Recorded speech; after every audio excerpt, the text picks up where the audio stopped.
ಅಂದ್ರೆ ಪುರುಷರಿಗೆ ಮಾತ್ರ ಇದು ಕುಂಡಲಿ ಶಕ್ತಿ ಅದು ಇದೆಲ್ಲ ಇದೆ ಅಂತ ಹೇಳ್ತಾನೆ, ಸ್ತ್ರೀಯರಿಗಲ್ಲ ಅಂತಾನೆ. ಕಾರಣ ಅದರ ವಿಷಯ ನೀವು ತಾಯಿಯ ವಿಷಯದಲ್ಲಿ ಓದಿದಿರಲ್ವಾ, ತಾಯಿ ವಿಷಯದಲ್ಲಿ ಓದಿದ್ದೀರಾ ನೀವು, ಅಂದ್ರೆ ನಾನು ಹೇಳಿದ್ದೀನಿ ಅದನ್ನ ಅಂತ ಅರ್ಥ ಅಷ್ಟೇ, ಇನ್ನೇನಿಲ್ಲ. ಸಂತೋಷ, ಆನಂದ, ಬ್ರಹ್ಮಾನಂದ, ಮೋಕ್ಷಾನಂದದ ವಿಷಯ ಅದನ್ನು ಪುರುಷನು ಪಡೆಯಲು ಏಕೆ ಪ್ರಯತ್ನಿಸುತ್ತಾನೆ ಎಂದರೆ, ಮಗುವಿನ ಅನುಭವ ಅದು ಹಾಲು ಅಮೃತ ಕಂಡ ರುಚಿ ನೆನಪು ಮಾತ್ರ ಅವನಿಗೆ, ಅಂದರೆ ಕೆಲವರಿಗೆ ಗೋಚರಿಸುತ್ತದೆ. ಅದು ಯೌವನದಲ್ಲಿ, ಅದು ಕನಸಿನ ಮೂಲಕ ಆಗ ಸಾಧನೆಗೆ ತೊಡಗುತ್ತಾನೆ. ಅಂದರೆ ಅವನಲ್ಲಿ ಕುಂಡಲಿನಿ ಹತ್ತಿರ ಇಡಾ ಪಿಂಗಳ ಎಂಬುದು ಮತ್ತೆ 7 ಚಕ್ರಗಳು ಇರುತ್ತದೆ. ಇದು ಪುರುಷರಲ್ಲಿ ಮಾತ್ರ, ಹೆಣ್ಣಿಗೆ ಇಲ್ಲ. ಕಾರಣ ನಂತರ ನೋಡೋಣ. ಪುರುಷರಲ್ಲಿ ಮೂಲಾಧಾರ, ಸ್ವಾಧಿಷ್ಠಾನ, ಮಣಿಪುರ, ಅನಾಹತ, ವಿಶುದ್ಧಿ, ಆಜ್ಞಾಚಕ್ರ, ಸಹಸ್ರಾರ ಎಂದು ಗುರುತಿಸುವುದು. ಇದೆಲ್ಲ ನಿಮ್ಗೆ ಗೊತ್ತಾಗಬೇಕು ಅಂತಂತಂದ್ರೆ ನೀವು ಕೆಲವು ಗ್ರಂಥಗಳನ್ನೆಲ್ಲ ಓದಿ. ಕುಂಡಲಿನಿ ಇದ್ರದೆಲ್ಲ ಇದೆಯಲ್ಲ, ಅದು ಓದಿ ನೀವು ತಿಳ್ಕೊಳ್ಳಿ ಅಂತ ಹೇಳ್ತಾ ಇದ್ದಾನೆ. ನೆಕ್ಸ್ಟ್, ಕುಂಡಲಿನಿ ಶಕ್ತಿ ಜಾಗೃತೆಯಾಗಿ ಅದರಿಂದ ಶಕ್ತಿ ಉತ್ಪಾದನೆಯಾಗಿ ಅದು ಚಕ್ರಗಳ ಮೂಲಕ ಬಂದು ಸಹಸ್ರಾರು ಚಕ್ರದಲ್ಲಿ ಸೇರುವ ವಿಧಾನದಲ್ಲಿ ಹಲವರಿಗೆ ಸಂತೋಷ, ಆನಂದ, ಬ್ರಹ್ಮಾನಂದ, ಮಹಾನಂದ, ಮೋಕ್ಷಾನಂದ ಇವುಗಳು ಉದ್ಭವವಾಗುವುದು. ಇದಕ್ಕೆ ಕಠಿಣ ತಪಸ್ಸು ಮತ್ತು ಸಾಧನೆ ಮುಖ್ಯ. ಇದು ಒಂದು ಜನ್ಮದಲ್ಲಿ ಸಿಗುವುದಿಲ್ಲ, ಅವರವರ ಮನಸ್ಸಿನ ಮೇಲೆ ನಿರ್ಧಾರವಾಗುವುದು. ಆದರೆ ಅವರಿಗೆ ಆತ್ಮಶಕ್ತಿ ಇರುವುದಿಲ್ಲ, ಅದರ ಜ್ಞಾನ ಬೇಕು. ಶಕ್ತಿ ಇದ್ದರೆ ಜ್ಞಾನ ಪ್ರಾಪ್ತಿ, ಅದು ಆತ್ಮಶಕ್ತಿ. ಆತ್ಮಶಕ್ತಿಗೆ ಕುಂಡಲಿನಿ ಅವಶ್ಯಕ. ನಂತರ ಸಾಧನೆ ಪೂರ್ಣವಾದ ಆತ್ಮಜ್ಞಾನಿ ಎಂದು ಕರೆಸಿಕೊಳ್ಳುತ್ತಾನೆ. ಮರೆತು ಆತ್ಮಶಕ್ತಿ ಇರುವ ಎಂದು ಯಾವ ಪುರುಷನನ್ನು ಕರೆಯುವುದಿಲ್ಲ. ಈ ವಿಷಯ ಇಲ್ಲಿ ಬಂದಿತೆಂದರೆ, ಸ್ತ್ರೀಯರಿಗೆ ಧ್ಯಾನ, ಯೋಗ, ಕುಂಡಲಿನಿ ಶಕ್ತಿ, ಜ್ಞಾನದ ಅವಶ್ಯಕತೆ ಬೇಡ. ಅವರಿಗೆ ಕುಂಡಲಿನಿ ಎಂಬ ಕೋಶ, ಅವರ ಶಕ್ತಿಗೆ ಅವಶ್ಯಕತೆ ಇಲ್ಲ ಅಂತಂದ್ಬಿಟ್ಟ. ಯಾಕಂತಾನೆ ಅಂದರೆ ಹೇಳ್ತಾನೆ ಏನಂತಂದ್ರೆ, ಸ್ತ್ರೀಯರಿಗೆ ಆತ್ಮಶಕ್ತಿ ಇದೆ, ಎಲ್ಲರಿಗೂ ಇದೆ ಎಂದು ಹೇಳೋರು. ಅವರಿಗೆ ಆತ್ಮಶಕ್ತಿ ಇದ್ದರೆ ಏನು ಬೇಕಾದರೂ ಮಾಡುತ್ತಾರೆ. ಆದರೆ ಆತ್ಮಜ್ಞಾನ ಇರುವುದಿಲ್ಲ, ಅದು ಅವರಿಗೆ ಬೇಕಾಗಿಲ್ಲ. ಆತ್ಮಜ್ಞಾನವಿದ್ದರೆ ಮಾತ್ರ ಮುಕ್ತಿ ಮೋಕ್ಷದಿಂದ ಪ್ರಾಪ್ತಿ. ಪುರುಷರಿಗೆ ಮಾತ್ರ, ಅವರಿಗೆ ಆ ಗುಣದ ಅವಶ್ಯಕತೆ ಇಲ್ಲ. ಕೇವಲ ಸೃಷ್ಟಿಯ ಆ ಗುಣಗಳಿಂದ ಹೆಣ್ಣಿನ ಶರೀರ ಸೌಂದರ್ಯವಾಗಿದೆ. ಪುರುಷರಿಗೆ ಪಂಚಭೂತದ ಶಕ್ತಿ, ಅರಿಷಟ್ ವರ್ಗದ ಶಕ್ತಿ, ಸತ್ವ ರಜೋ ತಮೋ ಗುಣಗಳ ಶಕ್ತಿ, ಸೃಷ್ಟಿ ಸ್ಥಿತಿ ಲಯಗಳ ಶಕ್ತಿ ಇರುವುದಿಲ್ಲ. ಇವುಗಳನ್ನೆಲ್ಲ ಪಡೆಯಬೇಕಾದರೆ, ಅವರು ಜ್ಞಾನ ಪಡೆಯಬೇಕಾದರೆ ಕುಂಡಲಿನಿ ಶಕ್ತಿಯಿಂದ ಮಾತ್ರ ಸಾಧ್ಯ, ಇಲ್ಲದಿದ್ದರೆ ಇಲ್ಲ. ಆದರೆ ಸ್ತ್ರೀಯೇ ಸೃಷ್ಟಿ ಅಲ್ವೇನ್ರೆ, ಅದು ಹೇಳ್ತಾ ಇದ್ದಾರೆ. ಸ್ತ್ರೀಯೇ ಸೃಷ್ಟಿ, ಅವಳೇ ಸ್ಥಿತಿ, ಅವಳೇ ಲಯ ಕಾರಣಳು, ಲಯಕ್ಕೆ ಕಾರಣಳು ಅವಳೇ ಅಂದ್ಬಿಡ್ತಾರೆ. ಆ ಗುಣದಿಂದ ಅವಳು ಎಂದು ತಿಳಿಯಿರಿ. ಹಾಗಾದರೆ ಹಿಂದೆ ಬ್ರಹ್ಮಜ್ಞಾನಿ, ಬ್ರಹ್ಮ ಋಷಿ, ಮಹಾಯೋಗಿ ಎಂಬ ಪಟ್ಟವನ್ನು ಪುರುಷರಿಗೆ ನೀಡುತ್ತಿದ್ದರು. ಆದರೆ ಸ್ತ್ರೀಯರಿಗೆ ಯಾರಿಗೂ ಆ ಪಟ್ಟವಿಲ್ಲ. ಬ್ರಹ್ಮವಾದಿನಿ ಎಂದು. ಇದು 4 ಯುಗದಲ್ಲಿ ಕರೆಸಿಕೊಂಡವಳು ಒಬ್ಬಳೇ ಅಥವಾ ಇಬ್ಬರು ಇರ್ಬೋದು. ಗಾರ್ಗಿ ಎಂಬ ಸ್ತ್ರೀ ಸನ್ಯಾಸಿನಿ, ಅವಳು ಬ್ರಹ್ಮಚಾರಿಣಿ. ಆದರೆ ಅವಳು ಬ್ರಹ್ಮಜ್ಞಾನಿ ಆಗಿರಲಿಲ್ಲ. ಅಂದರೆ ಬೇಕಾದಷ್ಟು ಜನ ಬ್ರಹ್ಮವಾದಿನಿಗಳಿದ್ದಾರೆ. ಈ ನಮ್ಮಲ್ಲಿ ಋಷಿಗಳಿದಾರಲ್ಲ, ಋಷಿಗಳ ಪತ್ನಿಗಳೆಲ್ಲ ಬ್ರಹ್ಮವಾದಿನಿ ಬರ್ತಾರೆ. ಒಂದು 7-8 ಜನ ಇದ್ದಾರೆ ಅಂತ ಕಾಣುತ್ತೆ. ಅವರ ಹೆಸರೆಲ್ಲ ಈಗ ಬೇಡ ಸದ್ಯಕ್ಕೆ, ಇದ್ದಾರೆ. ಆದರೆ ಫೇಮಸ್ ಆಗಿದ್ದು ಇವಳು ಯಾರು ಅಂದರೆ ಗಾರ್ಗಿ. ಯಜ್ಞವಲ್ಕ ಕಾಲದಲ್ಲಿ ಇದ್ಲು ಈ ಅಮ್ಮ. ಅದನ್ನು ಹೇಳ್ತಾ ಇದ್ದಾನೆ ಅಷ್ಟೇ, ಇನ್ನೇನಿಲ್ಲ. ಮಹರ್ಷಿ ಆಗಲಿಲ್ಲ. ಅವಳಿಗೆ ಎಲ್ಲ ಶಕ್ತಿ ಇತ್ತು, ಆದರೆ ಅದರ ಅರಿವು ಅವಳಿಗೆ ಇಲ್ಲದೆ ಹೋಯಿತು. ಯಾಜ್ಞವಲ್ಕಿಯ ಬ್ರಹ್ಮ ಋಷಿಗಳಿಂದ ತಿಳಿದು ಆ ವಿಷಯ ತಿಳ್ಕೊತಾಳೆ ಅಷ್ಟೇ. ಅವಳು ಬ್ರಹ್ಮಜ್ಞಾನದ ವಿಷಯ ಯಾಜ್ಞವಲ್ಕ ಸ್ವಾಮಿಗಳಿಂದ ಅವಳು ತಿಳ್ಕೊತಾಳೆ ಅಂತ ಅರ್ಥ ಅಷ್ಟೇ, ಇನ್ನೇನಿಲ್ಲ. ಜ್ಞಾನ ಪಡೆದವಳು, ಅದರ ಶಕ್ತಿ ಇತ್ತು, ಜ್ಞಾನವಿರಲಿಲ್ಲ. ಯಾಜ್ಞವಲ್ಕರು ಜ್ಞಾನ ಕೊಟ್ಟರು, ಆದರೂ ಅವಳು ಜ್ಞಾನಿಯಾಗಲಿಲ್ಲ, ಬ್ರಹ್ಮವಾದಿನಿ ಆದವಳು ಅಷ್ಟೇ ಅಂತಂತಾನೆ. ಯಾಕೆ ಅಂತಂದರೆ ಅದು ನೀವು ಹೇಳ್ತೀನಿ ಮುಂದೆ. ಕಾರಣ ಅವಳಿಗೆ ಚಕ್ರಗಳ ಭಾಗ್ಯವಿರಲಿಲ್ಲ. ಅಂದರೆ ಸ್ತ್ರೀಯರಿಗೆ ಪುರುಷರಂತೆ ಯಾವ ಚಕ್ರವೂ ಇರುವುದಿಲ್ಲ, ಯಾವ ಕುಂಡಲಿನಿ ಕೋಶವಾಗಲಿ ಅದರ ಶಕ್ತಿ ಇರುವುದಿಲ್ಲ. ಅದರ ಬದಲು ಶಂಕು ಇರುವುದು. ಅರ್ಥ ಆಯ್ತೇನ್ರಿ? ಪುರುಷರಿಗೇನು ಚಕ್ರ ಇದೆಯೋ ಅದೇ ರೀತಿ ಸ್ತ್ರೀಯರಿಗೆ ಶಂಕು ಇದೆ ಹೊರತು ಚಕ್ರ ಅಲ್ಲ. ಅದೇ ಮುಖಪುಟದಲ್ಲಿ ನಾನು ಹೇಳಿರೋದು ನಿಮಗೆ. ಚಕ್ರದಲ್ಲಿ ಶಂಕು ಬೆರ್ತಿರಿದೆ ಅಂತ ಹೇಳಿದಿನಲ್ಲ, ಅದೇ ಇದು. ಯಾವುದೋ ಈ ವಿಷಯ ಬಂದಿದೆ ಇಲ್ಲಿ, ಹೆಣ್ಮಕ್ಳಿಗೆ ಏನಾಗಿದೆ ಅಂತ. ಇರಲಿ, ಸ್ತ್ರೀಯರಿಗೆ ಆಯ್ತಾ. ಗೃಹಿಣಿಯರಿಗೆ ಸಿಕ್ಕುವ ತಾಯಿಯ ಅದೃಷ್ಟದ ಮೋಕ್ಷಾನಂದ ಕನ್ಯೆಯಾಗೇ ಇದ್ದು ಗೃಹಿಣಿಯಾಗದೆ ಬ್ರಹ್ಮಚಾರಿಣಿಯರಿಗೆ ಸಿಗುವುದಿಲ್ಲವೇ ಎಂದರೆ ಸಿಗುವುದು. ಅದು ಹೇಗೆಂದರೆ ಸಿದ್ಧವಾದ ಅಡಿಗೆ ಎಲೆಯ ಮೇಲೆ ಬಡಿಸಿಕೊಂಡು ಕುಳಿತು ಜನ್ಮ ಇರುವ ತನಕ ನೋಡುತ್ತಾ ಇರಬೇಕು ಅಷ್ಟೇ. ಆದರೆ ರುಚಿ ಅನುಭವಿಸಲು ಸಾಧ್ಯವಾಗುವುದಿಲ್ಲ. ಅಂದರೆ ಸ್ತ್ರೀ ಇಲ್ವಾ ಅಂದರೆ ಇದೆ. ಯಾರಿಗೆ ಗೃಹಿಣಿ ಆಗದೆ ಇರೋರಿಗೆ ಇರೋದು ಹೆಂಗೆ ಬ್ರಹ್ಮಚಾರಿಗಳಿಗೆ ಏನು ಅಂದರೆ ಬಾಳೆ ಎಲೆ ಮೇಲೆ ಎಲ್ಲ ಆಹಾರ ಎಲ್ಲ ಬಳಸ್ಬಿಟ್ಟು ನೋಡ್ತಾ ಕೂತಿರ್ಬೇಕಂತಷ್ಟೇ. ಅದು ತಿನ್ನೋ ಯೋಗ ಇಲ್ಲ ಅಂತಂದ್ಬಿಟ್ಟು ಅಷ್ಟೇನೇನಿಲ್ಲ. ಅರ್ಥ ಆಯ್ತೇನ್ರಿ? ಸಿದ್ಧವಾದ ಅಡಿಗೆ ಎಲೆ ಮೇಲೆ ಬಳಸಿಕೊಂಡು ಕುಳಿತು ಜನ್ಮವಿರೋ ತನಕ ನೋಡುತ್ತಾ ಇರಬೇಕು ಅಂತಾನೆ, ಅಷ್ಟೇ ಅಂತಾನೆ. ಅದರ ರುಚಿ ಅನುಭವಿಸಲು ಸಾಧ್ಯವಾಗುವುದಿಲ್ಲ. ಹಾಗೆ ತಿಂದರೆ ಅಷ್ಟೇ ಮಾತ್ರ, ಅನುಭವ ಇಲ್ಲದಿದ್ದರೆ ಇಲ್ಲ ಅಷ್ಟೇ.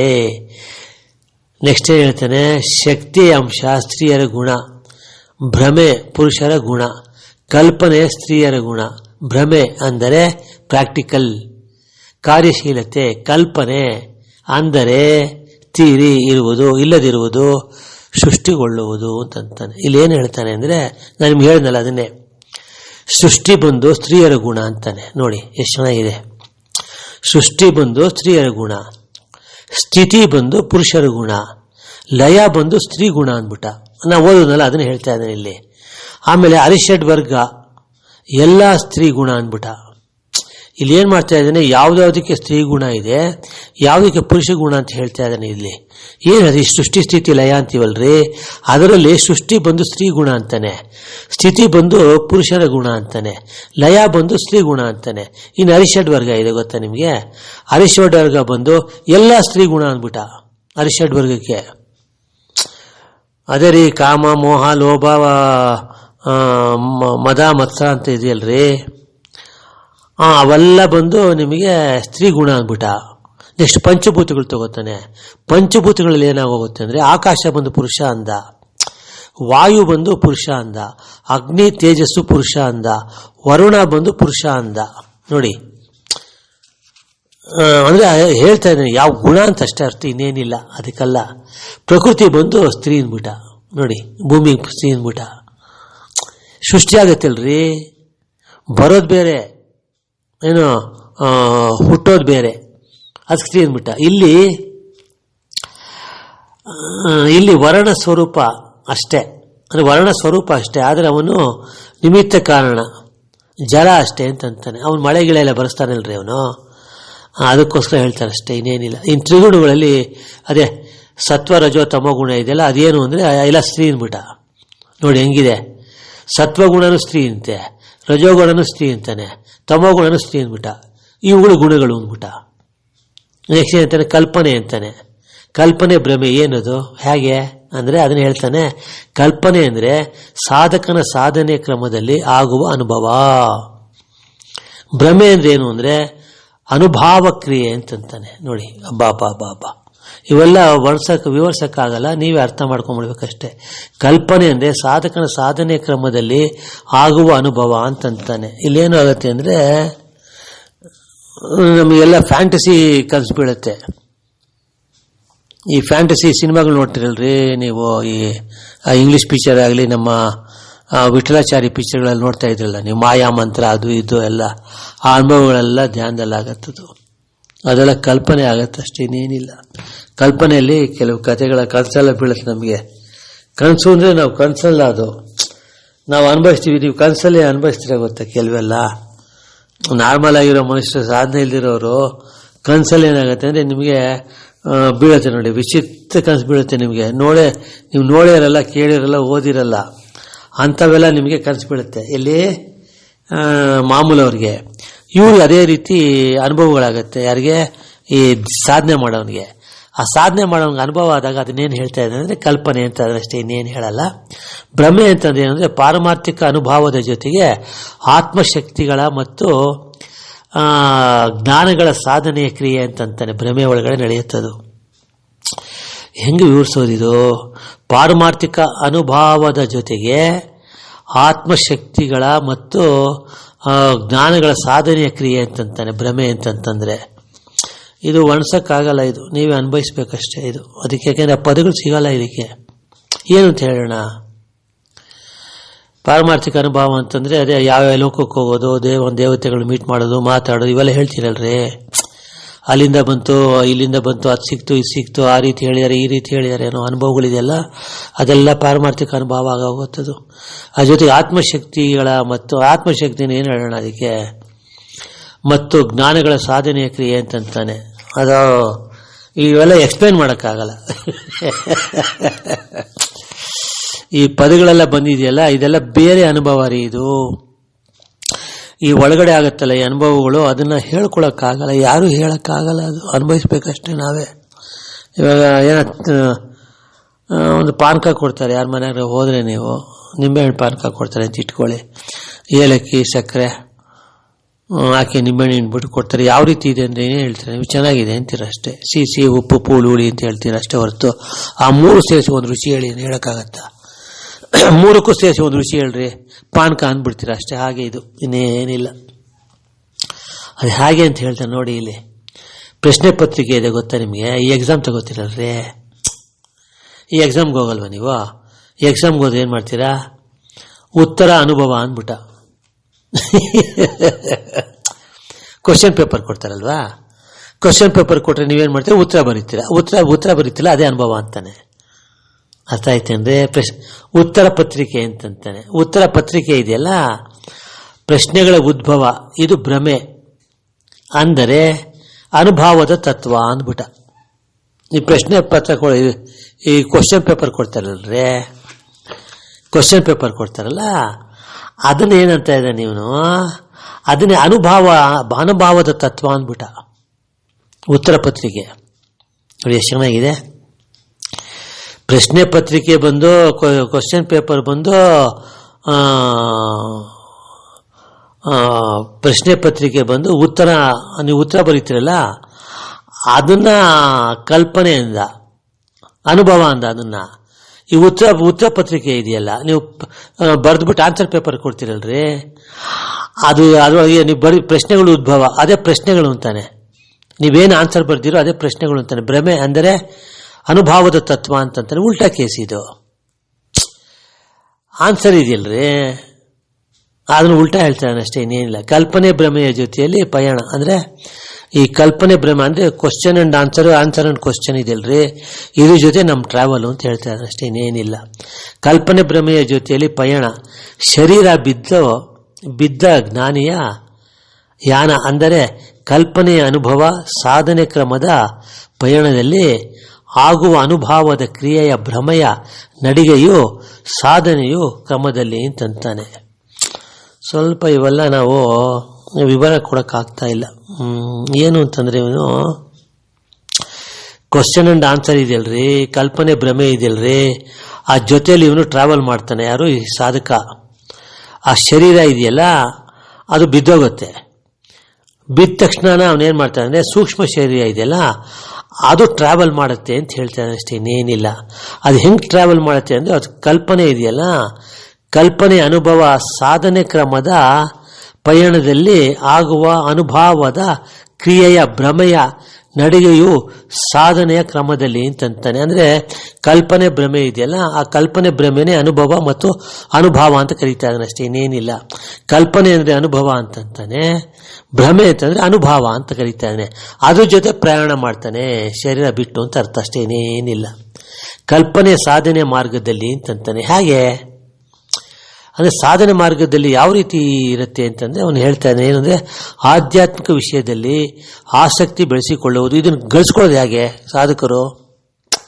ಅದು ಮಾರ್ಗ ಬೇಕಲ್ರಿ. ಆ ಮಾರ್ಗ ಇವಾಗ ಹೇಳ್ತಾನೆ, ಯಾವ್ಯಾವ ಸ್ಟೇಜಲ್ಲಿ ನೀವು ಯಾವ ಥರ ಇರಬೇಕು ಅಂತ ಅವನು ಇವಾಗ ಸ್ಟೇಜಸ್ ಹೇಳ್ತಾನೆ. ಯಾವ ರೀತಿ ಹೇಳ್ತಾನೆ ಅಂದರೆ ತುಂಬ ಇಂಪಾರ್ಟೆಂಟು, ಸ್ವಲ್ಪ ಗಮನ ಇಟ್ಟು ಕೇಳಿ ಇದನ್ನು.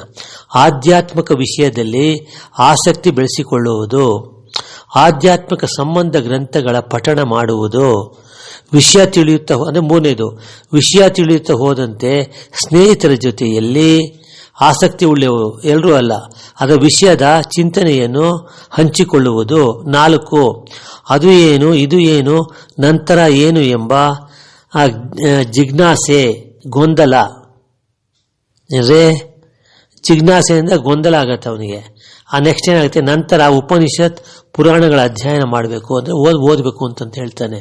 6, ಅದರ ಚಿಂತೆಯಲ್ಲಿ ಚಿಂತನೆ ಸಾಗುತ್ತಾ ನಡೆಯುವುದು.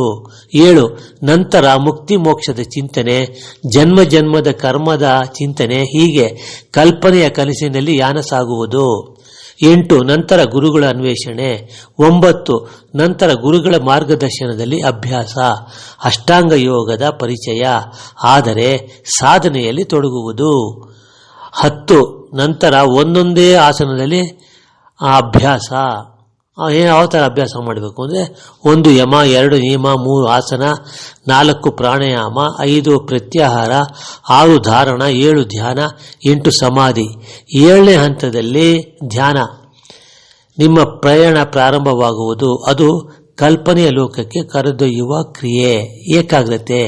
ಇದರ ಆನಂದದಲ್ಲಿ ಅನುಭವ ಕನಸಿನಂತೆ ನಿಜ ಜೀವನದಲ್ಲಿ ನಡೆಯದಂತೆ ಎರಡರ ಮಧ್ಯದ ಕ್ರಿಯೆ. ಇಲ್ಲಿ ನೀವು ಪಾರಮಾರ್ಥಿಕದ ಚಿಂತನೆ ಜ್ಞಾನ ಪಡೆದು ಅದರ ಕಲ್ಪನೆಯೊಂದಿಗಿರುವ ಅದರಂತೆ ಅನುಭವ ಆನಂದ ಸಾಗುತ್ತಾ ನಡೆಯುತ್ತದೆ. ಆದರೆ ಕುಂಡಲಿನಿ ಶಕ್ತಿಯ ಉದ್ಭವ ಚಕ್ರಗಳೊಡನೆ ಪಯಣ, ನಂತರ ಜ್ಞಾನ ಸಂಪಾದನೆ, ಆತ್ಮಶಕ್ತಿಯ ಕೇಂದ್ರದ ಒಡನಾಟ, ಅಲ್ಲಿಗೆ ಈ ಏನೋ ಇದೆ ಎಂಬ ಪಯಣ, ನಂತರ ಪ್ರಾರಂಭ, ಭ್ರಮೆಯ ಲೋಕಕ್ಕೆ ಪಯಣ, ಏನೂ ಇಲ್ಲ ಎಂಬ ಯಾನ. ಅಂದರೆ ಇದೇ ಭ್ರಮೆ, ಅಲ್ಲಿ ಇಲ್ಲಿ, ಇಲ್ಲಿ ಅಲ್ಲಿ, ಹೀಗೆ ನಾಟಕ ಸಾಗುತ್ತಾ ನಡೆಯುತ್ತದೆ. ಅಥವಾ ಏನೂ ತಿಳಿದಿಲ್ಲ, ಭ್ರಮೆ ಕಲ್ಪನೆ ಇವೆರಡರ ಮಿಶ್ರಣ ಅಂದ್ಬಿಟ್ಟ. ಪಾಪ ಪಾಪ, ಇದೆಲ್ಲ ಅನುಭವ ರೀ, ಅನುಭವ ಆಗುತ್ತೆ. ಇವನ್ನೆಲ್ಲ ಭ್ರಮೆ ಕಲ್ಪನೆ ಅಂತ ಇದನ್ನೀತ ಇರಲಿ. ಇಷ್ಟೆಲ್ಲ ಆದಮೇಲೆ ಏನಾಗುತ್ತೆ ಅಂತಂದರೆ ನೆಕ್ಸ್ಟ್ ಹೇಳ್ತಾನೆ ಅಂದರೆ ಅನೇಕ ಸಿದ್ಧಿಗಳು ಸಿದ್ಧಿಸುವ ಕ್ರಮ ಅಂತಂತಾನೆ. ಈ ಸ್ಟೇಜಸ್ ಎಲ್ಲ ಒಂದೊಂದೇ ಹಂತ ಆಗ್ತಾ ಇದ್ದಾಗ ಏನಾಗುತ್ತೆ ಅಂದರೆ ಅವನಿಗೇನಾಗತ್ತೆ, ಆ ಯೋಗಿಗೆ ಅಂದರೆ ಅನೇಕ ಸಿದ್ಧಿಗಳು ಸಿದ್ಧಿಸುವ ಕ್ರಮದಲ್ಲಿ ಆಗತ್ತೆ. ಅವನಿಗೆ ಏನಾಗತ್ತೆ, 2 ಅನುಭವದ ಜೊತೆಗೆ ಅನುಭವದ ಕ್ರಿಯೆ ಎಲ್ಲ ಪಡೆಯುವುದು ಅಂದರೆ ಲೋಕದಲ್ಲಿ ಸಿಗುವ ಸುಖ, ಭೋಗ, ತೃಪ್ತಿ, ಶ್ರೀಮಂತ ಜೀವನ, ಎಲ್ಲ ಭೋಗ ವಸ್ತುಗಳು ಅನುಭವ, ನಂತರ ಅದೇ ಕಲ್ಪನೆಯಲ್ಲಿ ಪುನಃ ಹಿಂದಿರುಗುವುದು. ಇದೇ ಗೊಂದಲದ ಗೂಡಿನಲ್ಲಿ ಸಿಕ್ಕು ಬಿಡದೆ ಒದ್ದಾಡಿ ಶರೀರ ಬಿಟ್ಟು ಒಂದು ದಿನ ಪಯಣ. ಎಲ್ಲಿಗೆ?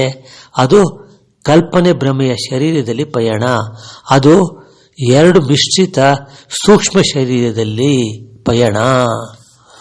ಇದು ತುಂಬ ಇಂಪಾರ್ಟೆಂಟ್ ಅಧ್ಯಾಯಗಳು. ಇವೆಲ್ಲ ನಾವು ವಿವರಿಸಕ್ಕಾಗೋದಿಲ್ಲ. ಇದು ಒಳಗಾಗತಕ್ಕಂಥ ಅನುಭವಗಳು. ಯಾರಿಗೆ ಈ ಸಾಧಕರು ಇರ್ತಾರಲ್ಲ, ಆ ಸಾಧನೆ ಕ್ರಮದಲ್ಲಿ ಅವರ ಪಯಣ ಅಂದರೆ ಜರ್ನಿ ರೀ. ಸಾಧಕರ ಜರ್ನಿ ಹೇಳ್ತಾ ಇದ್ದಾನೆ ಇವನು. ಸಾಧಕ ಯಾವ ಥರ ಜರ್ನಿ ಮಾಡ್ತಾನೆ ಅಂತ ಅದಕ್ಕೇನು ಹೇಳ್ತಾನೆ ನೋಡಿ, ಇಲ್ಲಿ ಹೇಳ್ತಾನೆ ಇವನು. ಸ್ಥೂಲ ಶರೀರದಿಂದ ನೋಡಿ ಹೇಳ್ತಾನೆ ಅವನು, ಸ್ಥೂಲ ಶರೀರದಿಂದ ಕಲ್ಪನೆಯ ಈ ಲೋಕದಲ್ಲಿ ಬಿದ್ದು ಭ್ರಮೆಯ ಸೂಕ್ಷ್ಮ ಶರೀರದಲ್ಲಿ ಪಯಣ, ಅಲ್ಲಿಗೆ ಲೋಕಗಳ ಅನುಭವದ ಜೊತೆಗೆ ಭ್ರಮೆಯ ಶರೀರ ಸೂಕ್ಷ್ಮ ಶರೀರದವರೆಗೆ ಮತ್ತೆ ಭೂಲೋಕದಲ್ಲಿ ಜನ್ಮ. ಇಲ್ಲಿ ಸ್ಥೂಲ ಶರೀರದೊಡನೆ ಕಲ್ಪನೆಯಲ್ಲಿ ಮತ್ತೆ ಪಯಣ, ನಂತರ ಅನುಭವ ಜೊತೆಗೆ ಪಯಣ. ಭ್ರಮೆಯು ಸೇರಿದ ಶರೀರದಲ್ಲಿ ಅಲ್ಲಿನ ಲೋಕದ ಅನುಭವ ಮುಗಿದ ಮೇಲೆ ಕಾರಣ ಶರೀರ ಪ್ರವೇಶ. ಅಲ್ಲಿಯೂ ಭ್ರಮೆಯ ಶರೀರ ಅಂದರೆ ನಮ್ಮಲ್ಲೇನಾಗಿದೆ ಅಂದರೆ ಈ ಪುರಾಣ ಅಥವಾ ಉಪನಿಷತ್ತುಗಳಲ್ಲಿ ಹೇಳ್ತಾರೆ ಅದನ್ನು. ಸ್ಥೂಲ ಶರೀರ, ಕಾರಣ ಶರೀರ, ಮಹಾಕಾರಣ ಶರೀರ ಅಂತ ಹೇಳಿದ್ರೆ ಸ್ಥೂಲ ಶರೀರ ಬಿಟ್ಟಾದ ಮೇಲೆ ಹೇಳೋ ಅನುಭವಗಳ್ರಿ ಇವೆಲ್ಲ. ಆ ಲೋಕಕ್ಕೆ ಹೋಗ್ತಾರೆ, ಯಮಲೋಕಕ್ಕೆ ಹೋಗ್ತಾರೆ, ಸ್ವರ್ಗಕ್ಕೆ ಹೋಗ್ತಾರೆ, ಅಲ್ಲಿ ಹೋಗ್ತಾರೆ, ಇಲ್ಲಿ ಹೋಗ್ತಾರೆ ಅಂತ ಎಲ್ಲ ನಾವು ಹೇಳಲ್ವೇನ್ರಿ, ಪುರಾಣಗಳಲ್ಲಿ ಬರಲ್ವೇನ್ರಿ. ಅದನ್ನ ಸಾಧಕ ಯಾವ ರೀತಿ ಅನುಭವಿಸ್ತಾನೆ ಅಂತ ಹೇಳಿರೋದು. ಅದನ್ನು ಅದು ಪಾಮರರಿಗೆ ಅರ್ಥ ಆಗಲಿ ಅಂತ ಅಂದ್ಬಿಟ್ಟು ಅವ್ರೇನು ಮಾಡಿ ಅಂದರೆ ಯಮಲೋಕ, ಸ್ವರ್ಗಲೋಕ, ಆ ಲೋಕಕ್ಕೆ ಹೋಗ್ತೀವಿ, ಇಲ್ಲಿ ಹೋಗ್ತೀವಿ, ವೈಕುಂಠಕ್ಕೆ ಹೋಗ್ತೀವಿ ನಾವು. ಅದೇ ರಾಮಾನುಜಾಚಾರ್ಯರು ಅದನ್ನ ಹೇಳಿದಲ್ವೇನ್ರಿ, ಇಲ್ಲಿ ಪರಮಾತ್ಮನ ಸೇವೆ ಮಾಡಿ ನೀವು ವೈಕುಂಠದಲ್ಲಿ ಪರಮಾತ್ಮನ ಸೇವೆ ಮಾಡ್ತೀರಾ ಅಂತ ಹೇಳ್ತಾರಲ್ವೇನ್ರಿ. ಅದು ಅವ್ರು ಹೇಳಿದ್ರಲ್ಲ, ಅದನ್ನ ಅರ್ಥ ಆಗೋದು ಆ ಥರ ಹೇಳಬೇಕಾಗತ್ತೆ. ಅವ್ರಿಗೆ ಸಾಧಕರಿಗೆ ಈ ಥರ ಅನುಭವ ಪಡಿತಾನೆ. ಇವೆಲ್ಲ ಸಾಧಕ ಪಡೆಯೋ ಅನುಭವಗಳೆಲ್ಲ ಹೇಳ್ತಾ ಇದ್ದಾನೆ ಅವನು. ಏನಂತ ಹೇಳ್ತಾನೆ, ಅನುಭವ ಜೊತೆಗೆ ಪಯಣ ಅಂತಂದ. ಭ್ರಮೆಯು ಸೇರಿದ ಶರೀರದಲ್ಲಿ ಅಲ್ಲಿನ ಲೋಕದ ಅನುಭವ ನೋಡ್ರ, ಅಲ್ಲಿ ಲೋಕದ ಅನುಭವ ಆಗುತ್ತಲ್ಲ, ಅದು ಹೇಳ್ತಾ ಇದ್ದಾನೆ ಅಷ್ಟೇ. ಮುಗಿದ ಮೇಲೆ ಕಾರಣ ಶರೀರ ಪ್ರವೇಶ ಅಂತಾನೆ. ಅಂದರೆ ಇಲ್ಲಿ ಶರೀರಗಳಲ್ಲಿ ಒಂದೊಂದು ಶರೀರಕ್ಕೂ ಅವನು ಟ್ರಾನ್ಸ್ಫರ್ ಆಗ್ತಾ ಇರ್ತಾನೆ ಅವನು. ಯಾರು? ಆ ಜ್ಞಾನಿ. ಅದನ್ನು ಹೇಳ್ತಾ ಇದ್ದಾನೆ ಪ್ರವೇಶ. ಮತ್ತೆ ಅಂದರೆ ಕಿರಣದ ಶರೀರ ನೋಡಿ, ಇಲ್ಲೇನು ಹೇಳ್ತಾನೆ, ಸ್ಟೇಜಸ್ ಹೇಳ್ತಾ ಇದ್ದಾನ್ರಿ. ಎಷ್ಟು ಸ್ಟೇಜ್ ಇದೆ ಅಂತ ನಮಗೆ ಗೊತ್ತಿರೋದು ಎಷ್ಟು ಅಂತಂತಂದ್ರೆ ನೋಡಿ, ಸ್ಥೂಲ ಶರೀರ, ಸೂಕ್ಷ್ಮ ಶರೀರ, ಕಾರಣ ಶರೀರ, ಮಹಾಕಾರಣ ಶರೀರ, 4 ಅಲ್ವೇನ್ರಿ ಎಲ್ಲರೂ ಹೇಳೋದು? 4 ತಾನೇ ಹೇಳೋದು. ಇಲ್ಲಿ ನೋಡಿ ಎಷ್ಟು ಹೇಳ್ತಾ ಇದ್ದಾನೆ ಇವನು. ಒಂದು ಅದಕ್ಕಿಂತ ಮುಂದೆ ಹೊರಟೋಗಿದ್ದಾನೆ ಅಂತ ಕಾಣುತ್ತೆ. ನೋಡಿ ಎಷ್ಟು ಚೆನ್ನಾಗಿದೆ ಇದು. ಭ್ರಮೆಯ ಶರೀರ ಇಲ್ಲದೆ ಅಂದರೆ ಕಾರಣ ಶರೀರದಲ್ಲಿ ಭ್ರಮೆ ಕಲ್ಪನೆ ಇರುವುದಿಲ್ಲ. ಮತ್ತೆ ಅಂದರೆ ಕಿರಣದ ಶರೀರ, ನೆಕ್ಸ್ಟ್ ಕಿರಣದ ಶರೀರ ಅಂದ್ಬಿಟ್ಟ. ಅಲ್ಲಿಯ ಲೋಕದ ಅನುಭವ ಅಂದರೆ ಒಂದೊಂದು ಶರೀರ ಪಡಿತಾನಲ್ಲ, ಒಂದೊಂದು ಶರೀರಕ್ಕೂ ಒಂದೊಂದು ಲೋಕ ಇದೆ ರೀ. ಆ ಒಂದೊಂದು ಲೋಕದಲ್ಲೂ ಇವ್ರು ಇರ್ತಾರೆ, ಯಾರು? ಸಾಧಕರು ಇರ್ತಾರೆ. ಈ ಬ್ರಹ್ಮ ಋಷಿಗಳನ್ನ ಕರಿತೀವಲ್ಲ ನಾವು, ಆ ಬ್ರಹ್ಮ ಋಷಿಗಳು, ಬ್ರಹ್ಮಜ್ಞಾನಿಗಳು ಇವರೆಲ್ಲ ಇರ್ತಾರಲ್ಲ, ಇವ್ರುಗಳೆಲ್ಲ ಒಂದೊಂದು ಲೋಕದಲ್ಲಿ ಇರ್ತಾರೆ ಅವರು. ಆ ಒಂದೊಂದು ಲೋಕದಲ್ಲಿ ಇದ್ದಾಗ ಈ ಇವನು ಸಾಧಕ ಏನು ಮಾಡ್ತಾನೆ ಅಂದರೆ, ಒಂದೊಂದು ಲೋಕಕ್ಕೆ ಹೋದಾಗ ಅವ್ರೇನು ಮಾಡ್ತಾರೆ, ಅವನಿಗೆ ವಿದ್ಯೆ ದಾನ ಮಾಡ್ತಾರೆ. ಅಲ್ಲಿನೂ ವಿದ್ಯೆ ದಾನ ಮಾಡ್ತಾರೆ ಅವರು. ಆ ವಿದ್ಯೆನ ಗಳಿಸ್ಕೊಂಡು ಅವನು ಮುಂದಿನ ಲೋಕಕ್ಕೆ ಹೋಗ್ತಾನ್ರಿ. ಈಗ ನೀವೊಂದು ಸಿನಿಮಾ ನೋಡಿರ್ಬೇಕು, ಇಂಗ್ಲಿಷ್ ಪಿಕ್ಚರು 37 ಚೇಂಬರ್ಸು, 7 ಚೇಂಬರ್. ಈ ಚೇಂಬರ್ ಅನ್ನೋ ಪಿಕ್ಚರ್ ಬಂದಿತ್ತು ಗೊತ್ತಾ ನಿಮಗೆ? ಚೈನೀಸ್ ಪಿಕ್ಚರ್ಗಳು. ಆ ಚೇಂಬರ್ ಅಂದರೆ ಒಂದೊಂದರೊಳಗಡೆ ಹೋಗಿ ಅವನು ಅಭ್ಯಾಸ ಮಾಡ್ಕೋತಾರೆ, ಸಾಧನೆ ಮಾಡ್ತಾನೆ. ಗೊತ್ತೇನ್ರಿ? ಯುದ್ಧದ ಕಲೆ ಒಳಗಡೆ ಸಾಧನೆ ಮಾಡ್ತಾರೆ ಗೊತ್ತಾ? ಒಂದೊಂದು ಚೇಂಬರಲ್ಲಿ ಹೋಗಿ ಒಂದೊಂದು ಆಯುಧಗಳಿರುತ್ತೆ. ಕಣ್ಣು ಆ ಕಡೆ ಈ ಕಡೆ ತಿರ್ಗಿಸೋದು, ಮತ್ತೆ ಲಾಗ ಹಾಕೋದು, ಇದು ಮಾಡಿ ಕೆಲವೆಲ್ಲ ನೋಡಿದ್ರಲ್ರಿ 37 ಚೇಂಬರ್ 31 ಚೇಂಬರ್ ಪಿಕ್ಚರ್ಗಳಲ್ಲಿ. ಆ ಪಿಕ್ಚರ್ಲಿ ಅನುಭವ ತೋರಿಸ್ತಾನೆ ನೋಡಿ. ಒಂದೊಂದು ಚೇಂಬರಲ್ಲಿ ಒಂದೊಂದು ಅನುಭವ ಆಗ್ತಾ ಹೋಗುತ್ತೆ ಗೊತ್ತಾ ಅವನಿಗೆ. ಕೊನೆಗೆ ಅವನು ಎಕ್ಸ್ಪರ್ಟ್ ಆಗಿ ಅವನು ಗುರು ಆಗ್ತಾನೆ ಅವನು. ಅದೇ ಇದು ಚೈನೀಸಲ್ಲಿ ಆ ಥರ ತಗೊಂಡ್ರು. ನಮ್ಮಲ್ಲಿ ಏನಾಯ್ತು, ಸನಾತನ ಧರ್ಮದಲ್ಲಿ ಈ ಸಾಧನೆ ಕ್ರಮದಲ್ಲಿ ಒಂದೊಂದು ಸ್ಟೇಜಸ್ ಇದು. ಒಟ್ಟು ಎಷ್ಟು ಸ್ಟೇಜ್ ಇದೆ ಅಂತ ಹೇಳ್ತಾನೆ ಇವನು. ಅಂದರೆ ಸ್ಥೂಲ ಶರೀರ ಬಿಟ್ಟು ಮೇಲೆ ಸ್ಥೂಲ ಶರೀರ ಲೋಕ ಬಂದು ಭೂಲೋಕ ಅಲ್ವೇನ್ರಿ? ಈ ಲೋಕ ಇಲ್ಲಿ. ಈ ಲೋಕ ಬಿಟ್ಟಾದ್ಮೇಲೆ ನಾವು ಸೂಕ್ಷ್ಮ ಶರೀರ ಅಂತ ಬಂದ್ಬಿಡ್ತೀವಲ್ರಿ.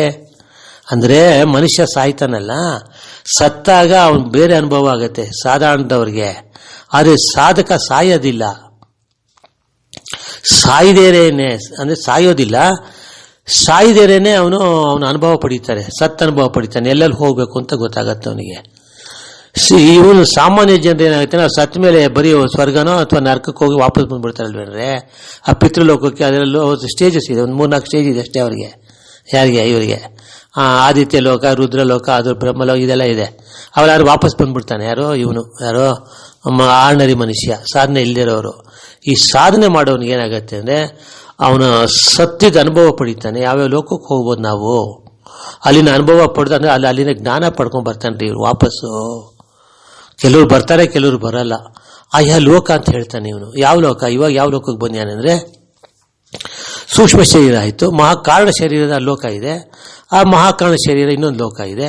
ಅದಾದ್ಮೇಲೆ ಇವನು ಹೇಳ್ತಾನೆ ನೆಕ್ಸ್ಟ್ ಲೋಕ ಯಾವುದು ಅಂದರೆ ನಮ್ಮಲ್ಲಿ ಮಹಾಕಾರಣ ಶರೀರ ನಿಲ್ಲಿಸ್ಬಿಟ್ಟಿಯಾರಲ್ವಾ, ಇದು ಮುಂದುವರಿತಾ ಇದೆ. ಅದೇ ಆಶ್ಚರ್ಯ ಈ ಬುಕ್ಕಲ್ಲಿ. ಬೇರೆ ಲೋಕ ಅದು. ಯಾವ ಲೋಕ ಅಂತಂದ್ರೆ ಅದನ್ನೇ ಹೇಳೋದು ಇವನು.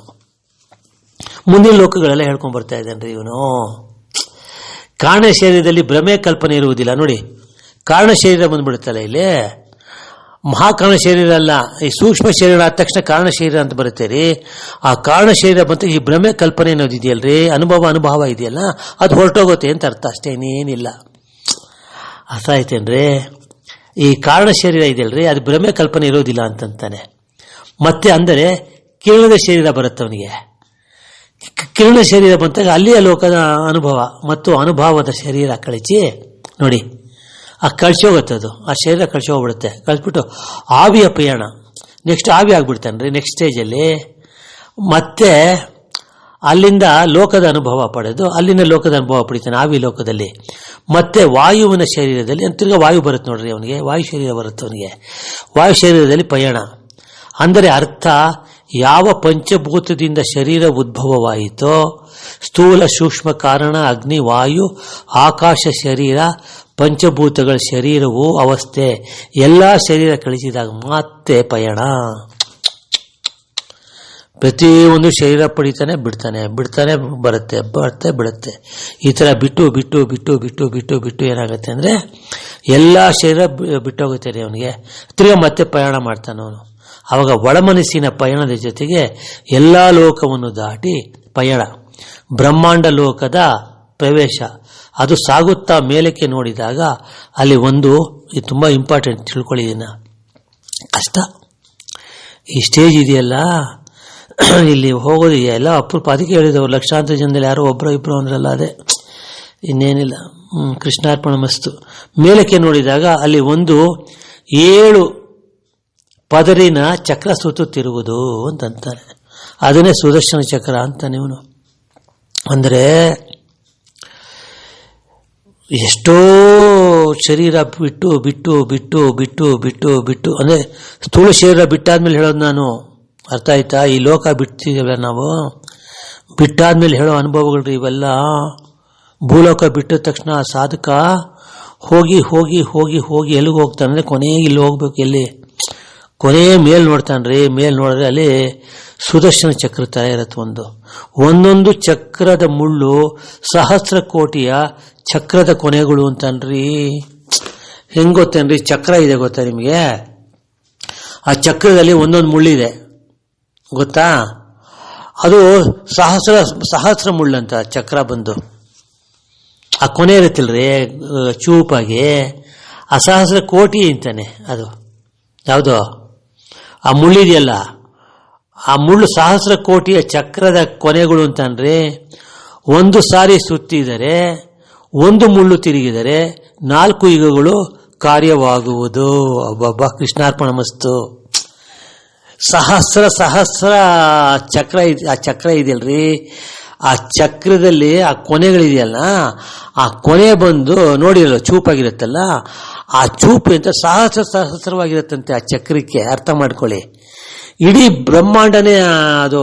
ಆ ಬ್ರಹ್ಮಾಂಡದಿಂದ ಮೇಲ್ ನೋಡಿದಾಗ ಕಾಣೋದಿದು. ಅರ್ಥ ಆಯ್ತೇನ್ರಿ? ನೀವು ಇದೆಲ್ಲ ಆಗೋಯ್ತು. ಯಾವುದು ಈ ಸೂರ್ಯಲೋಕ, ಬ್ರಹ್ಮಲೋಕ, ವೈಕುಂಠ, ನೀವೇನು ಹೇಳ್ತೀರಪ್ಪ? ಕೈಲಾಸ ಲೋಕಗಳು, ಸಪ್ತ ಋಷಿಗಳು ಲೋಕಗಳು, ಧ್ರುವಲೋಕ ಅಂತ ಕರೀತಿರಲ್ರಿ. ಎಲ್ಲಾ ಲೋಕಗಳು ದಾಟ್ಬಿಡ್ತೀರಿ. ಎಲ್ಲಾ ಲೋಕಗಳು ದಾಟ್ಬಿಟ್ಟು ಕೊನೆಗೆ ಅಲ್ಲಿಂದ ತಲೆ ಎತ್ತು ನೋಡ್ತು ಅಂತಂದ್ರೆ ಆ ಚಕ್ರ ಸುತ್ತಾ ಇರತ್ತೆ. ಯಾವುದು ಈ ಸುದರ್ಶನ ಚಕ್ರ ಅಂತ ಕರೀತಾನೆ ಇವನು. ಅದು ಸುತ್ತಾ ಇರತ್ತೆ. ಅದು ಆ ಒಂದು ಕೊನೆ ಇದೆಯಲ್ಲ, ಆ ಮುಳ್ತರ ಇದೆಯಲ್ಲ, ಅದು ಒಂದು ಸರಿ ಟರ್ನ್ ಮಾಡ್ತು ಅಂತಂದ್ರೆ 4 ಯುಗ ಅಂತೀರಿ. 4 ಯುಗ ಅಂದ್ರೆ ಏನು ಅಂತ ಹೇಳ್ತಾನೆ ನೋಡಿ ಇಲ್ಲಿ. 4 ಯುಗಗಳು ಕಾರ್ಯವಾಗುವುದು ಅಂದ್ರೆ ಅದು ನಡೆಯತ್ತೆ ಅಂತ. ಯಾವುದಕ್ಕೂ ಯುಗ ಅಂತಂದ್ರೆ ಕೃತಯುಗ, ತ್ರೇತಾಯುಗ, ದ್ವಾಪರ, ಕಲಿಯುಗ. ಇದರ ಆಯುಸ್ಸು ಒಂದು ಚತುರ ಸಹಸ್ರ ಯುಗ ಅಂತಂತಾನೆ. ಅಂದ್ರೆ ಒಂದು ಚಕ್ರ ಇದೆ, ಆ ಚಕ್ರದಲ್ಲಿ ಒಂದು ಕೊನೆ ಇದೆಯಲ್ರಿ, ಆ ಕೊನೆ ಒಂದು ಹಿಂಗೆ ತಿರುಗಿದ್ರೆ ಇಷ್ಟು ವರ್ಷ ತಿರುಗಬೇಕದು, ಇಷ್ಟು ವರ್ಷ ಆಗತ್ತೆ ಅಂತ ಅರ್ಥ. ಏನಂದ್ರೆ ಕೃತಯುಗ ಅಂದ್ರೆ ಏನು ಗೊತ್ತಾ, ಅದು 17,38,000 ವರ್ಷ ಅಂತೀರಿ. ಯಾವುದಕ್ಕೆ? ಕೃತಯುಗಕ್ಕೆ. ತ್ರೇತಾಯುಗ ಅಂತ ಹೇಳ್ತಾನೆ. ತ್ರೇತಾಯುಗಕ್ಕೆ 12,96,000 ವರ್ಷಗಳು ಅಂತಾನೆ. ದ್ವಾಪರ ಯುಗ 8,64,000 ವರ್ಷಗಳಾಗಬೇಕು ಅದಕ್ಕೆ. ಕಲಿಯುಗ 4,37,000 ವರ್ಷಗಳು ರೀ. ಒಟ್ಟು ಬಂದು ನಿಮಗೆ ಬಿಡಿ 10, 100, 1000, 10,000, ಲಕ್ಷ, 10 ಲಕ್ಷ, ಒಟ್ಟು 47,40,000 ವರ್ಷಗಳು ಒಂದು ಅದು ಇಷ್ಟು ಆಯ್ತಾ. ಈ ಥರದ್ದು ಚತುರ್ಯುಗ ಇವೆಲ್ಲ, ಅಂದರೆ 4 ಯುಗ ಇದು. ಅಂದರೆ ಆ ಕೊನೆ ಇದೆಯಲ್ಲ, ಆ ಮುಳ್ಳು ಒಂದು ಸಲ ತಿರುಗಿದ್ರೆ 47,40,000 ವರ್ಷಗಳಾಗೋಗುತ್ತೆ. ಇಮೇಜ್ ಮಾಡ್ಕೊಳಕ್ ಸಾಧ್ಯನೇನ್ರಿ ಇದನ್ನ ಯಾರಾದರೂ? ಆ ಮುಳ್ಳು ಇದೆಯಲ್ರಿ, ಆ ಮುಳ್ಳು ಹಿಂಗೆ ತಿರುಗೋದಕ್ಕೆ ಒಂದ್ಸಲ ತಿರುಗಕ್ಕೆ ರೀ, ನಮ್ಮ ಇಲ್ಲಿ ಮುಳ್ಳಿ ಗಡಿಯಾರ ಇಲ್ಬೇಕ್ರಿ ಇಲ್ಲೇ, ಅದು 1 ಸೆಕೆಂಡ್ ನೋಡಿ, ಹಂಗೆ ನೋಡಿ 1 ಸೆಕೆಂಡ್ ಆಗೋಯ್ತು, 5 ಸೆಕೆಂಡ್ ಆಯಿತು, ಆ ಥರ 5 ನಿಮಿಷ ಕೊಟ್ಟಿದ್ದೀವಲ್ವೇ ಒಂದೊಂದಕ್ಕೆ. ಇವಾಗ 12 ಅಂತಿದೆ, 12ರಿಂದ 1ಕ್ಕೆ 5 ನಿಮಿಷ ಅಂತ ಕೊಟ್ಟಿದ್ದೀವಲ್ರಿ, ಆ ರೀತಿ ಇದು ಲೆಕ್ಕ. ಆ ಮುಳ್ಳು ನೋಡಿ 12ರಿಂದ 1 ಬರುತ್ತೆ ಇಲ್ಲಿ ಅಲ್ವಾ, ಇಲ್ಲ ಆ ಥರ ಅಲ್ಲ, ಅದು ಆ ಚಕ್ಕ 1 ಸೆಕೆಂಡ್ ರೀ. ಈ ಮುಳ್ಳಿದೆಯಲ್ರಿ, ಹಿಂಗೆ ತಿರುಗಿ 1 ಸೆಕೆಂಡ್ ತಾನೇ ಲೆಕ್ಕ ಹಾಕಿ ನಿಮಗೆ. ಅದು 1 ಸೆಕೆಂಡ್, ಇಲ್ಲಿ ನಾವು 1 ಸೆಕೆಂಡ್ ಅಂತಂದ್ರೆ ಆ ಮುಳ್ಳು ತಿರುಗತ್ತಲ್ಲ, ಅಲ್ಲಿನ ಮುಳ್ಳು ಯಾವುದು ಸುದರ್ಶನ ಚಕ್ರದ ಮುಳ್ಳು ಇದೆಯಲ್ರಿ, ಆ ಮುಳ್ಳು ಒಂದು ಸರಿ ಹಿಂಗೆ ತಿರುಗಬೇಕು ಅಂತಂದ್ರೆ 1 ಸೆಕೆಂಡ್ ತಿರುಗಬೇಕು ಅಂದ್ರೆ 46 ಲಕ್ಷ ಅಂತೆ. 47 ಲಕ್ಷ ವರ್ಷ ಬೇಕಂತೀರಿ. ನಮ್ಗೆ 1 ಸೆಕೆಂಡ್ ಅಲ್ವೇನ್ರಿ ನಿಮ್ಗೆ ಮುಳ್ಳು ತಿರುಗೋದಿಲ್ಲ? 1 ಸೆಕೆಂಡ್ ಮುಳ್ಳು ತಿರುಗತ್ತಲ್ವಾ ನಮಗಿಲ್ಲಿ? ಆ ಥರ ಒಂದು ಮುಳ್ಳು ತಿರುಗಬೇಕಾರೋದು 47 ಲಕ್ಷ ತಗೊಳ್ಳೋದು. 47 ಲಕ್ಷ ವರ್ಷ ಆಗ್ಬೇಕಾದ್ರೆ ಒಂದ್ಸರಿ ಸುತ್ತಬೇಕಾದ್ರೆ ಒಂದು ಬರ್ಬೇಕಾರದು ಈ ಕಡೆಗೆ. ಏನ್ರಿ ಇದೆಲ್ಲ? 47,40,000 ವರ್ಷ ಸುತ್ತುವುದು ಅಂದರೆ ಯಾನದಲ್ಲಿ ಪಯಣ ಬೆಳೆಸುವುದು ಅಂದ್ರೆ ಅದೇ ಜರ್ನಿ ಅಂತಂತದ, ಇನ್ನೇನು ಹೇಳಲ್ಲ. ಆ ಸಾಧಕನು 7 ಚಕ್ರ ಭೇದಿಸಿ ಮುಂದೆ ಹೋಗಬೇಕು ಅಂತಾನೆ. ಅಬ್ಬಬ್ಬಬ್ಬ, ಯಾರಿದಾರ್ರಿ? ಚಕ್ರ ಇದೆಯಲ್ಲ, ಅದು ಒಂದು ಚಕ್ರ ಅಲ್ರಿ, ಅದು ಒಂದು ಚಕ್ರ ಇದೆ, ಅದ್ರ ಮೇಲೆ ಇನ್ನೊಂದು ಚಕ್ರ ಇದೆ, ಅದ್ರ ಮೇಲೆ ಇನ್ನೊಂದು ಚಕ್ರ ಇದೆ, ಅದ್ರ ಮೇಲೆ ಇನ್ನೊಂದು ಚಕ್ರ, ಅದು 7 ಸ್ಟೇಜ್, 7 ಚಕ್ರ ರೀ ಅದು. ಅಂದ್ರೆ ಮೊದಲನೇ ಚಕ್ರ ಇದೆಯಲ್ಲ, ಮೊದಲನೇ ಚಕ್ರ ತಿರುಗಬೇಕಾದ್ರೆ, ಒಂದು ಮುಳ್ಳು ತಿರುಗಬೇಕಾರೇನೆ ಇಲ್ಲಿ 47 ಲಕ್ಷ ಅಂತಂತಂದ್ರೆ ಏನೋ 47 ಲಕ್ಷ ಅಂತಂದ್ರೆ ಸಹಸ್ರ ಚಕ್ರಗಳ್ರಿ ಅದು ಮೊದಲನೇದಕ್ಕೆ. ಎರಡನೇದಕ್ಕೂ ಅಷ್ಟೇ, ಮೂರನೇ ಆ ಥರ 7 ಸುತ್ತಬೇಕು ಅದು. ಅರ್ಥ ಆಯ್ತೇನ್ರೆ? ಆ 7 ಚಕ್ರ ದಾಟಬೇಕಂತವನು. ಅಂದ್ರೆ ಎಷ್ಟು ಯುಗ ಆಗಾರೆ ಅವನು ತಪಸ್ ಮಾಡ್ಬೇಕ್ರಿ ಪರಮಾತ್ಮ ಸೇರ್ಬೇಕಾದ್ರೆ. ಪರಮಾತ್ಮ ಅಂತ ನಾವು ಕರಿತೀವಿ, ಅದೇನು ಅಂತಾರೆ ಪರಬ್ರಹ್ಮ ಅಂತಾರೆ. ಮುಂದೆ ಓದ್ತೀನಿ ಕೇಳಿ. ಇಲ್ಲೆಲ್ಲ ಪರಮಾತ್ಮ ಆಗೋಯ್ತ್ರಿ, ಯಾವುದೋ ಚಕ್ರದವ್ರಿಗೆ ಹೋಗ್ತೀವಲ್ಲ ಅಲ್ಲಿ ಅಷ್ಟೊಳಗೆ ಆಗೋಗುತ್ತೆ, ಪರಮಾತ್ಮನ ಅನುಭವ ಆಗೋಗಿರುತ್ತೆ ರೀ ಯೋಗಿಗೆ. ಈ ಚಕ್ರ ಬರುತ್ತಲ್ಲ ಅಲ್ಲಿ ಯಾವುದೂ ಇರಲ್ಲ, ಅದು ನಿರಾಕಾರ ತತ್ವದ ವಿಷಯ ಹೇಳ್ತಾರದು ಇವನು. ಅರ್ಥ ಆಯ್ತೇನ್ರಿ? ನಿರಾಕಾರ ತತ್ವದ ವಿಷಯ ಹೇಳ್ತಾರೆ, ಅನುಭವಗಳು ಹೇಳ್ತಾ ಇರೋದು ಇದೆಲ್ಲ. ಅಂದ್ರೆ ಅದು ಉದಾಹರಣೆ ಕೊಟ್ಟಿದ್ದಾನೆ, ಈ ರೀತಿ ಉದಾಹರಣೆ ಕೊಟ್ಟಿದ್ದಾನೆ ಅಷ್ಟೇ, ಇನ್ನೇನಿಲ್ಲ. ಹೀಗೆ ನೋಡಿ ಅದು ಹೇಳ್ತಾನೆ ನೋಡಿ ಇನ್ನೊಂದ್ಸರಿ. 47,40,000 ವರ್ಷ ಸುತ್ತುವುದು ಅಂದರೆ ಪ್ರಯಾಣ ಮಾಡಬೇಕಂತೆ. ಯಾರೋ ಯೋಗಿ ಆದವನು, ಆ ಸಾಧಕನು 7 ಚಕ್ರ ಭೇದಿಸಿ, ಅಂದ್ರೆ 7 ಚಕ್ರ ದಾಟಬೇಕು ಅವನು. 7 ಚಕ್ರ ದಾಟಿ ಮುಂದೆ ಹೋಗಬೇಕು, ಅದು ಸಾಧ್ಯವಿಲ್ಲ. ಅದಕ್ಕೆ ಶಕ್ತಿ ಎಂಬ ರೆಕ್ಕೆ ಕಳಿಸಿ ಮತ್ತೆ ಕೆಳಗೆ ಬೀಳುವುದು ಅಂತಂದ್ಬಿಟ್ಟ. ಯಾರು ಹೋಗಕ್ಕಾಗಲ್ಲ ಅಂದ್ಬಿಟ್ಟ. ಯಾಕೆಂದ್ರೆ ಶಕ್ತಿ ಇದೆಯಲ್ಲ, ಶಕ್ತಿಯನ್ನು ರೆಕ್ಕೆ ಇದೆಯಲ್ಲ ಅದು ಬಿದ್ದೋಗತ್ತಂತೆ. ಯಾವಾಗ ಬಿದ್ದೋಗುತ್ತೋ ತಿರ್ಗಾ ಅವನು ಕೆಳಗಡೆ ಭೂಮಿ ಬಿದ್ದೋಗ್ಬಿಟ್ಟ ಅಂತ ಅರ್ಥ. ಜನ್ಮ ಜನ್ಮ ಜನ್ಮ ಜನ್ಮ ತೆಗಿತಾನೇ ಇರಬೇಕು. ಎಷ್ಟು ಯುಗ ತೆಗಿಬೇಕು ಅಂತ ಹೇಳ್ತಾನೆ ನೋಡಿ ಅವನು. ಕೆಳಗೆ ಬೀಳುವುದು ಸಾಧಕ. ಹೀಗೆ ಲಕ್ಷಾಂತರ ವರ್ಷದ ಯಾನ ಅರ್ಥ ಆಯ್ತೇನ್ರಿ? ಲಕ್ಷಾಂತರ ವರ್ಷದ ಅಂದರೆ ಲಕ್ಷಾಂತರ ವರ್ಷ ನಾವು ಬರಬೇಕು ಹೋಗಬೇಕು ಅಂತಾನೆ, ಪ್ರಯಾಣ ಅಂತಾನೆ. ಕೊನೆಗೆ ಒಂದು ವೇಳೆ ಕೊನೆಗೊಂಡರೆ ಅದು ದಾಟ್ಬಿಟ್ಟ ಅಂತ ಇಟ್ಕೊಳ್ಳಿ, ಅದು 7 ಚಕ್ರದ ಸುತ್ತ ಏನೋ ಹಾಗೂ ಹೀಗೂ ಮಾಡಿ ಯಾರಿಗೋ ಒಬ್ರಿಗೆ ಯೋಗ ಸಿಗತ್ತೆ ರೀ, ಆ ಮಾತಾಜಿ ಹೇಳ್ದಂಗೆ. ಅದು ದಾಟ್ಬಿಟ್ಟ ಅಂತ ಇಟ್ಕೊಳ್ಳಿ. ದಾಟ್ದಾಗ ಏನಾಗತ್ತೆ ಅಂದರೆ, ಇರುವುದು ಎಂದರೆ ನೋಡಿ, ಅದು ದಾಟ್ಬಿಟ್ಟಾಗ ಆ ಸಾಧಕನಿಗೆ ಏನು ಅನುಭವ ಆಗತ್ತೆ ಅಂದರೆ, ಭಕ್ತಿಯ ಚಕ್ರ, ಜ್ಞಾನದ ಚಕ್ರ, ವೈರಾಗ್ಯದ ಚಕ್ರ, ಆನಂದದ ಚಕ್ರ, ಬ್ರಹ್ಮಾನಂದದ ಚಕ್ರ 6, ಮೋಕ್ಷಾನಂದದ ಚಕ್ರ 7, ಪರಮಾನಂದದ ಚಕ್ರ, ಮತ್ತೆ ಅದರೊಳಗೆ 7 ಚಕ್ರಗಳೆಲ್ಲ ಭೇದಿಸಿ ಯಾವ ಸಾಧಕನು ಮುಂದೆ ಹೋಗುತ್ತಾನೆ ಅಂದರೆ, ಆ 7 ಚಕ್ರ ಇದೆಯಲ್ಲ, ಆ 7 ಚಕ್ರಕ್ಕೆ ಒಂದೊಂದು ಹೆಸರು ಇಡ್ತಾನೆ ಇವನು. ಯಾರು?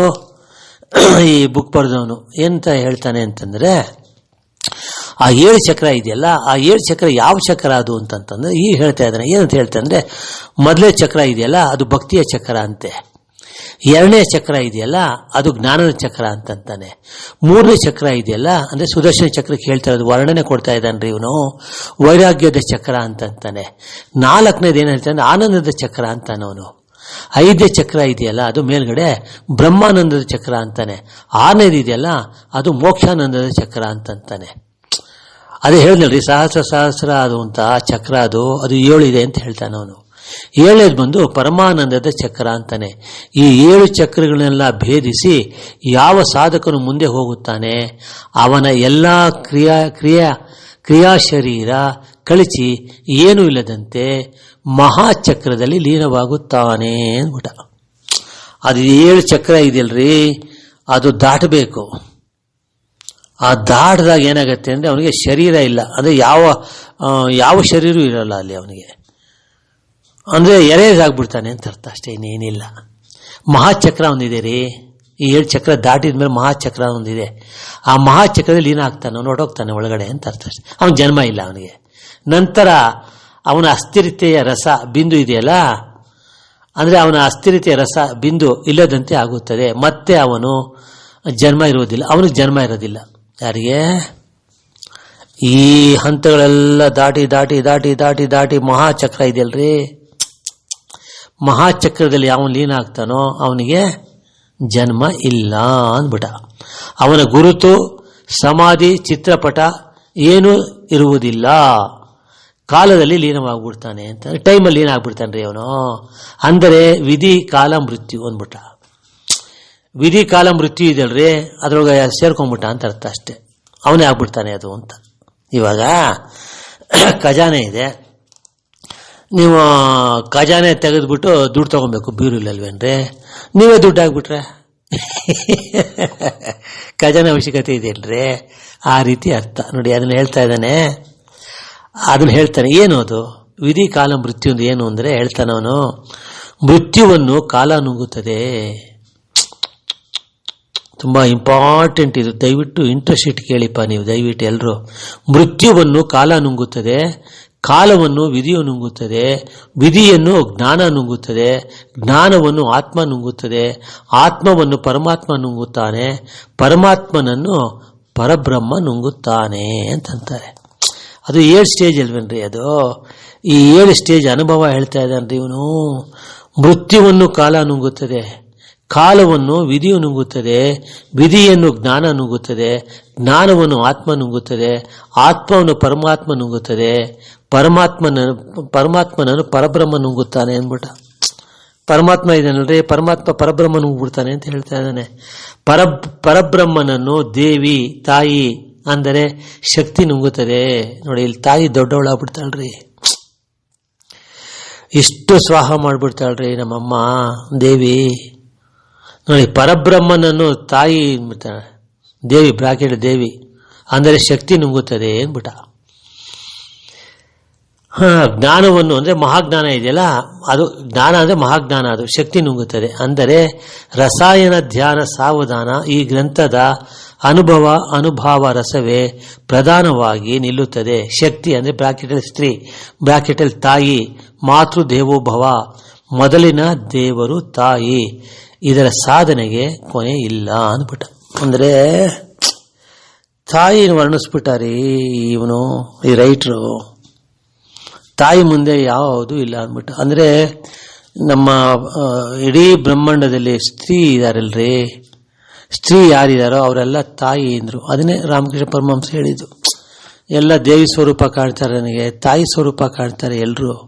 ಅಂದರೆ ಹೆಂಡ್ತಿನೂ ಪಾಪ ಅವರು ಚೇರ್ ಮೇಲೆ ಕೂಡಿಸಿ ಅವರು ಅಭಿಷೇಕ ಮಾಡ್ತಾರೆ, ಕುಂಕುಮಾರ್ಚನೆ ಮಾಡ್ತಾ ಇರ್ತಾರೆ ತಾಯಿ ಇವರಿಗೆ, ಶಾರದಾ ಮಾತೆಗೆ. ಮಹಾಜ್ಞಾನಿ ರೀ, ಅವ್ರಿಗಾಗಿದೆ ಈ ಅನುಭವ ಎಲ್ಲ. ನೋಡಿ, ಈ ಅನುಭವ ಆಗದೆ ಇದ್ರೆ ಅವ್ರು ಹೇಳ್ತಾ ಇರಲಿಲ್ಲ, ಎಲ್ಲ ತಾಯಿ ಸ್ವರೂಪ ಅಂತ ಹೇಳ್ತಾ ಇರಲಿಲ್ಲ ಯಾರು, ರಾಮಕೃಷ್ಣ ಪರಮಹಂಸರು. ಬಿಡಿ, ಅವರು ಪಾದಧೂಳು ಅವ್ರ ಕಣ ಸಿಕ್ಕರೆ ಸಾಕು, ನಮಗೆಲ್ಲ ಪುಣ್ಯ ಬರುತ್ತೆ. ಇರಲಿ. ನೆಕ್ಸ್ಟು, ಕಲ್ಪನೆಯಿಂದ ಹೋದವರು ಭ್ರಮೆಯಿಂದ ಪುನಃ ಬರುವುದು, ಹೀಗೆ ಪಯಣ ಅಂದ್ಬಿಟ್ಟ. ಸ್ವಲ್ಪ ಅರ್ಥ ಆಗೋದು ಬಹಳ ಕಷ್ಟ ಇದೆ, ಏನು ಮಾಡೋಕ್ಕಾಗಲ್ಲ. ಇರಲಿ, ಕೃಷ್ಣಾರ್ಪಣಮಸ್ತು. ಈ ಕಲ್ಪನೆ ಅನುಭವ ಮತ್ತು ಅನುಭವ ಇದೆಯಲ್ರಿ, ಅವ್ರು ಮತ್ತೆ ವಾಪಸ್ ಬಂದ್ಬಿಡ್ತಾನೆ ಅಂತ ಹೇಳ್ತಾರೆ ಅಷ್ಟೇ, ಇನ್ನೇನಿಲ್ಲ.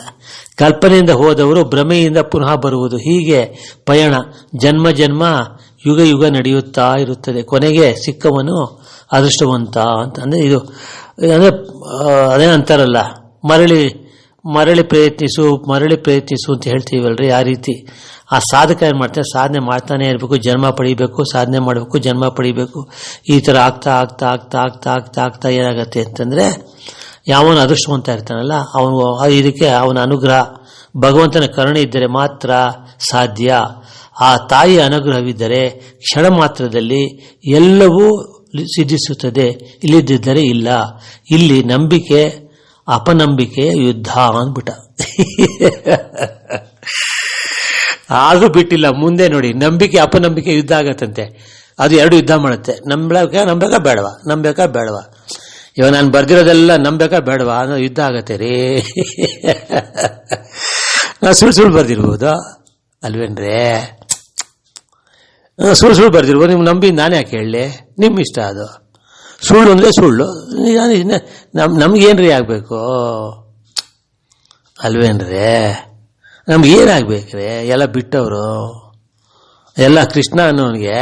ನಮ್ಗೇನು ಅವನೇನು ಹೊಗಳಿದ್ರೇನು, ತೆಗೆಳಿದ್ರೇನು, ಶಾಲು ಹಾಕೋದ್ರೇನು, ಹೂವು ಹಾಕೋದ್ರೇನು, ಏನದು ಈ ಜಡ ಶರೀರ, ಇದಕ್ಕೆ ಏನು ಬೇಕ್ರಿ, ಇದಕ್ಕೆ ದುಡ್ಡು ಬೇಕೇ, ಬಂಗ್ಲಾ ಬೇಕಾ, ಕಾರ್ ಬೇಕು, ಏನು ಬೇಕು, ಏನು ಬೇಡ ರೀ ಇದಕ್ಕೆ.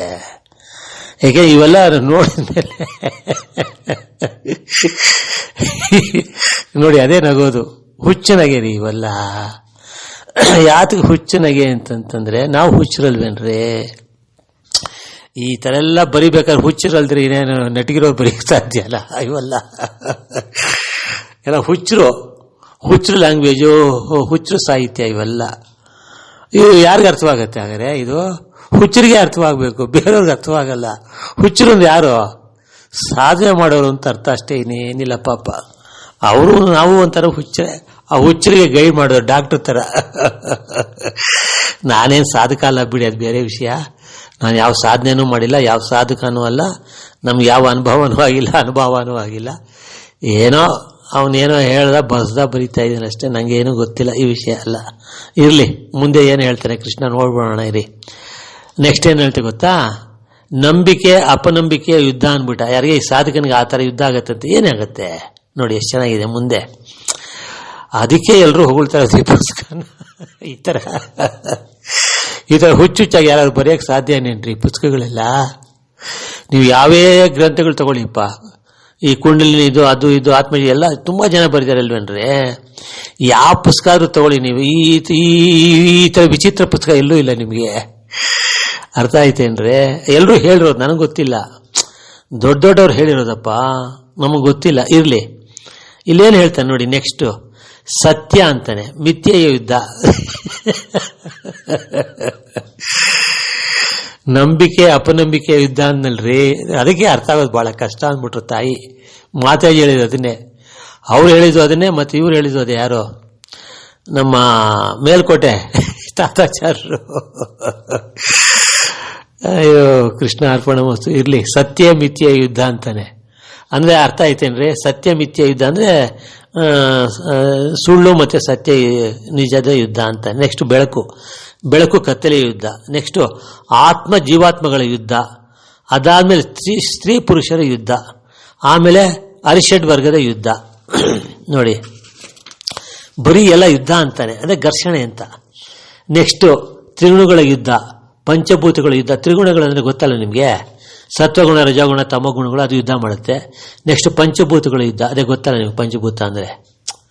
ಅದೇ ರೀ ಆಕಾಶ, ತೇಜಸ್ಸು, ವಾಯು, ಜಲ, ಭೂಮಿ, ಪ್ರಕೃತಿ ಅಂತ ಕರಿತೀವಿ, ಆ ಥರ. ನೆಕ್ಸ್ಟ್ ಪಂಚಭೂತಗಳ ಯುದ್ಧ ಆಯಿತು. ನೆಕ್ಸ್ಟ್ ನೋಡಿ, ಇಲ್ಲಿ ಹೇಳ್ತಾನೆ, ಇಲ್ಲಿ ಜ್ಞಾನೇಂದ್ರಿಯ ಕರ್ಮೇಂದ್ರಿಯಗಳ ಯುದ್ಧ, ಸೃಷ್ಟಿ ಸ್ಥಿತಿ ಲಯಗಳ ಯುದ್ಧ. ಬರೀ ಯುದ್ಧ ಯುದ್ಧ ಯುದ್ಧ. ಎಲ್ಲ 4ನೇದು, ಎಲ್ಲ ಯುದ್ಧದಿಂದ ಪಾರಾಗಿ ಬಂದರೆ 5 ಅಷ್ಟರಲ್ಲಿ ಕಲ್ಪನೆ ಬ್ರಹ್ಮಗಳ ಯುದ್ಧದಲ್ಲಿ ಗೆಲ್ಲಬೇಕು. 6 ಎಲ್ಲವನ್ನು ಗೆದ್ದರೆ ಮಾತ್ರ ಸಾಧ್ಯ.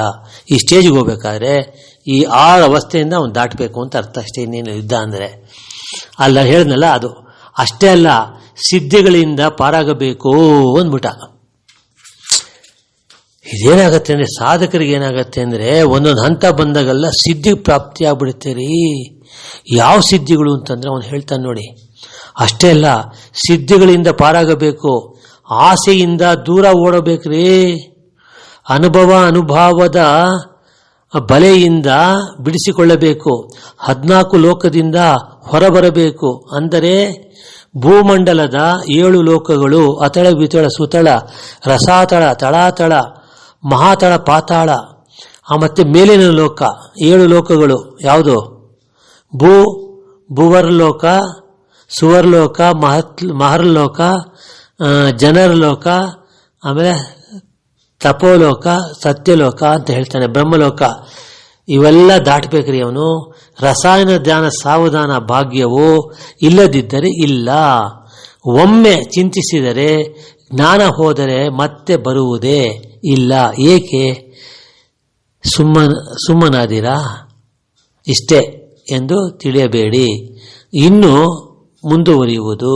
ಅಬ್ಬಬ್ಬಬ್ಬ ರೀ ಸ್ವಾಮಿಗಳೇ, ಇಷ್ಟೇ ಅಲ್ಲ, ಇನ್ನು ಮುಂದೆ ಇದೆ ಅಂತ ಹೇಳ್ತಾನ್ರಿ. ಇವನೇನ್ರಿ ಇವನು ಹೇಳ್ತಾ ಇದ್ದಾನೆ. ಏನು ದಾಟಬೇಕಂತ, ಏನು ಹೇಗೆ ದಾಟಬೇಕಿದು, ಯಾವ ಪಾರಾಗಬೇಕು ಅಂತ ಹೇಳ್ತಾನೆ ನೋಡಿ. ಅಂದರೆ ಇವೆಲ್ಲವನ್ನು ಹೇಗೆ ದಾಟಬೇಕು, ಇವುಗಳಿಂದ ಹೇಗೆ ಪಾರಾಗಬೇಕು ಎಂದು ಹೇಳುವೆ ಕೇಳಿ ಓದಿಗರೆ ಅಂತಂತಾನೆ. ಮುಂದೆ ಹೇಳ್ತೀನಿ ಕೇಳಿಪ್ಪ, ಇದೆಲ್ಲ ಯಾವ ಥರ ದಾಟಬೇಕು ಅಂತ ಹೇಳ್ತಾನೆ. ಇಲ್ಲಿ ಶರೀಫರು ಒಂದು ಪದ್ಯದಲ್ಲಿ ತಿಳಿಸಿರುತ್ತಾರೆ. ಏನಂತ ತಿಳಿಸ್ತಾರೆ ಅವರು ಅಂದರೆ, ಸೂರ್ಯ ಸುಳ್ಳು, ಚಂದ್ರ ಸುಳ್ಳು, ಭೂಮಿ ಸುಳ್ಳು, ನೀರು ಸುಳ್ಳು ಸುಳ್ಳು ಅಂತ ಕೊನೆಯವರೆಗೂ ಹೇಳಿ ಅವ್ರು ಹೇಳ್ತಾರೆ. ಗೊತ್ತೇನ್ರಿ, ಒಂದು ಹಾಡ್ತಾರದು, ಭೂಮಿ ಸುಳ್ಳು, ಚಂದ್ರ ಸುಳ್ಳು ಅಂತ ಹಾಡ್ತಾರೆ ನೋಡಿ ಈ ಗಾಯಕರೆಲ್ಲ. ಶರೀಫ್ರದಿದೆ ಇದು.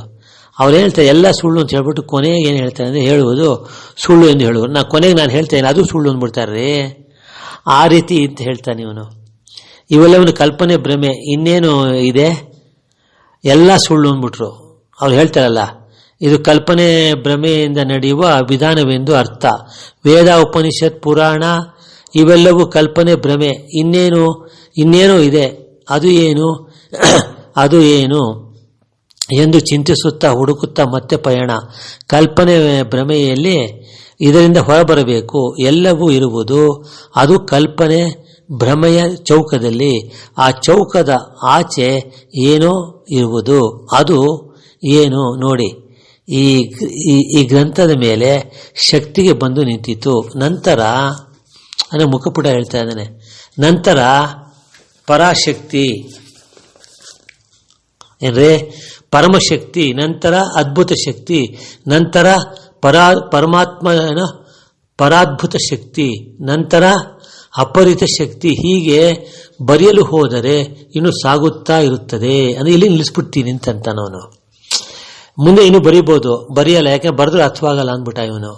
ನೆಕ್ಸ್ಟ್ ನೋಡಿ, ಸ್ತ್ರೀ ಗೃಹಿಣಿಯಾಗಿ ತಾಯಿ ಆದರೆ ಮಾತ್ರ ಮೋಕ್ಷಾನಂದದ ಬ್ರಹ್ಮಾನಂದ ಎಂದರೆ ಸಾಲದು, ಅವರಿಗೆ ಮೋಕ್ಷಲೋಕ ಪ್ರಾಪ್ತವಾಗುವುದಿಲ್ಲವೇ, ಆಗುವುದಿಲ್ಲ ಅಂದ್ಬಿಟ್ಟ.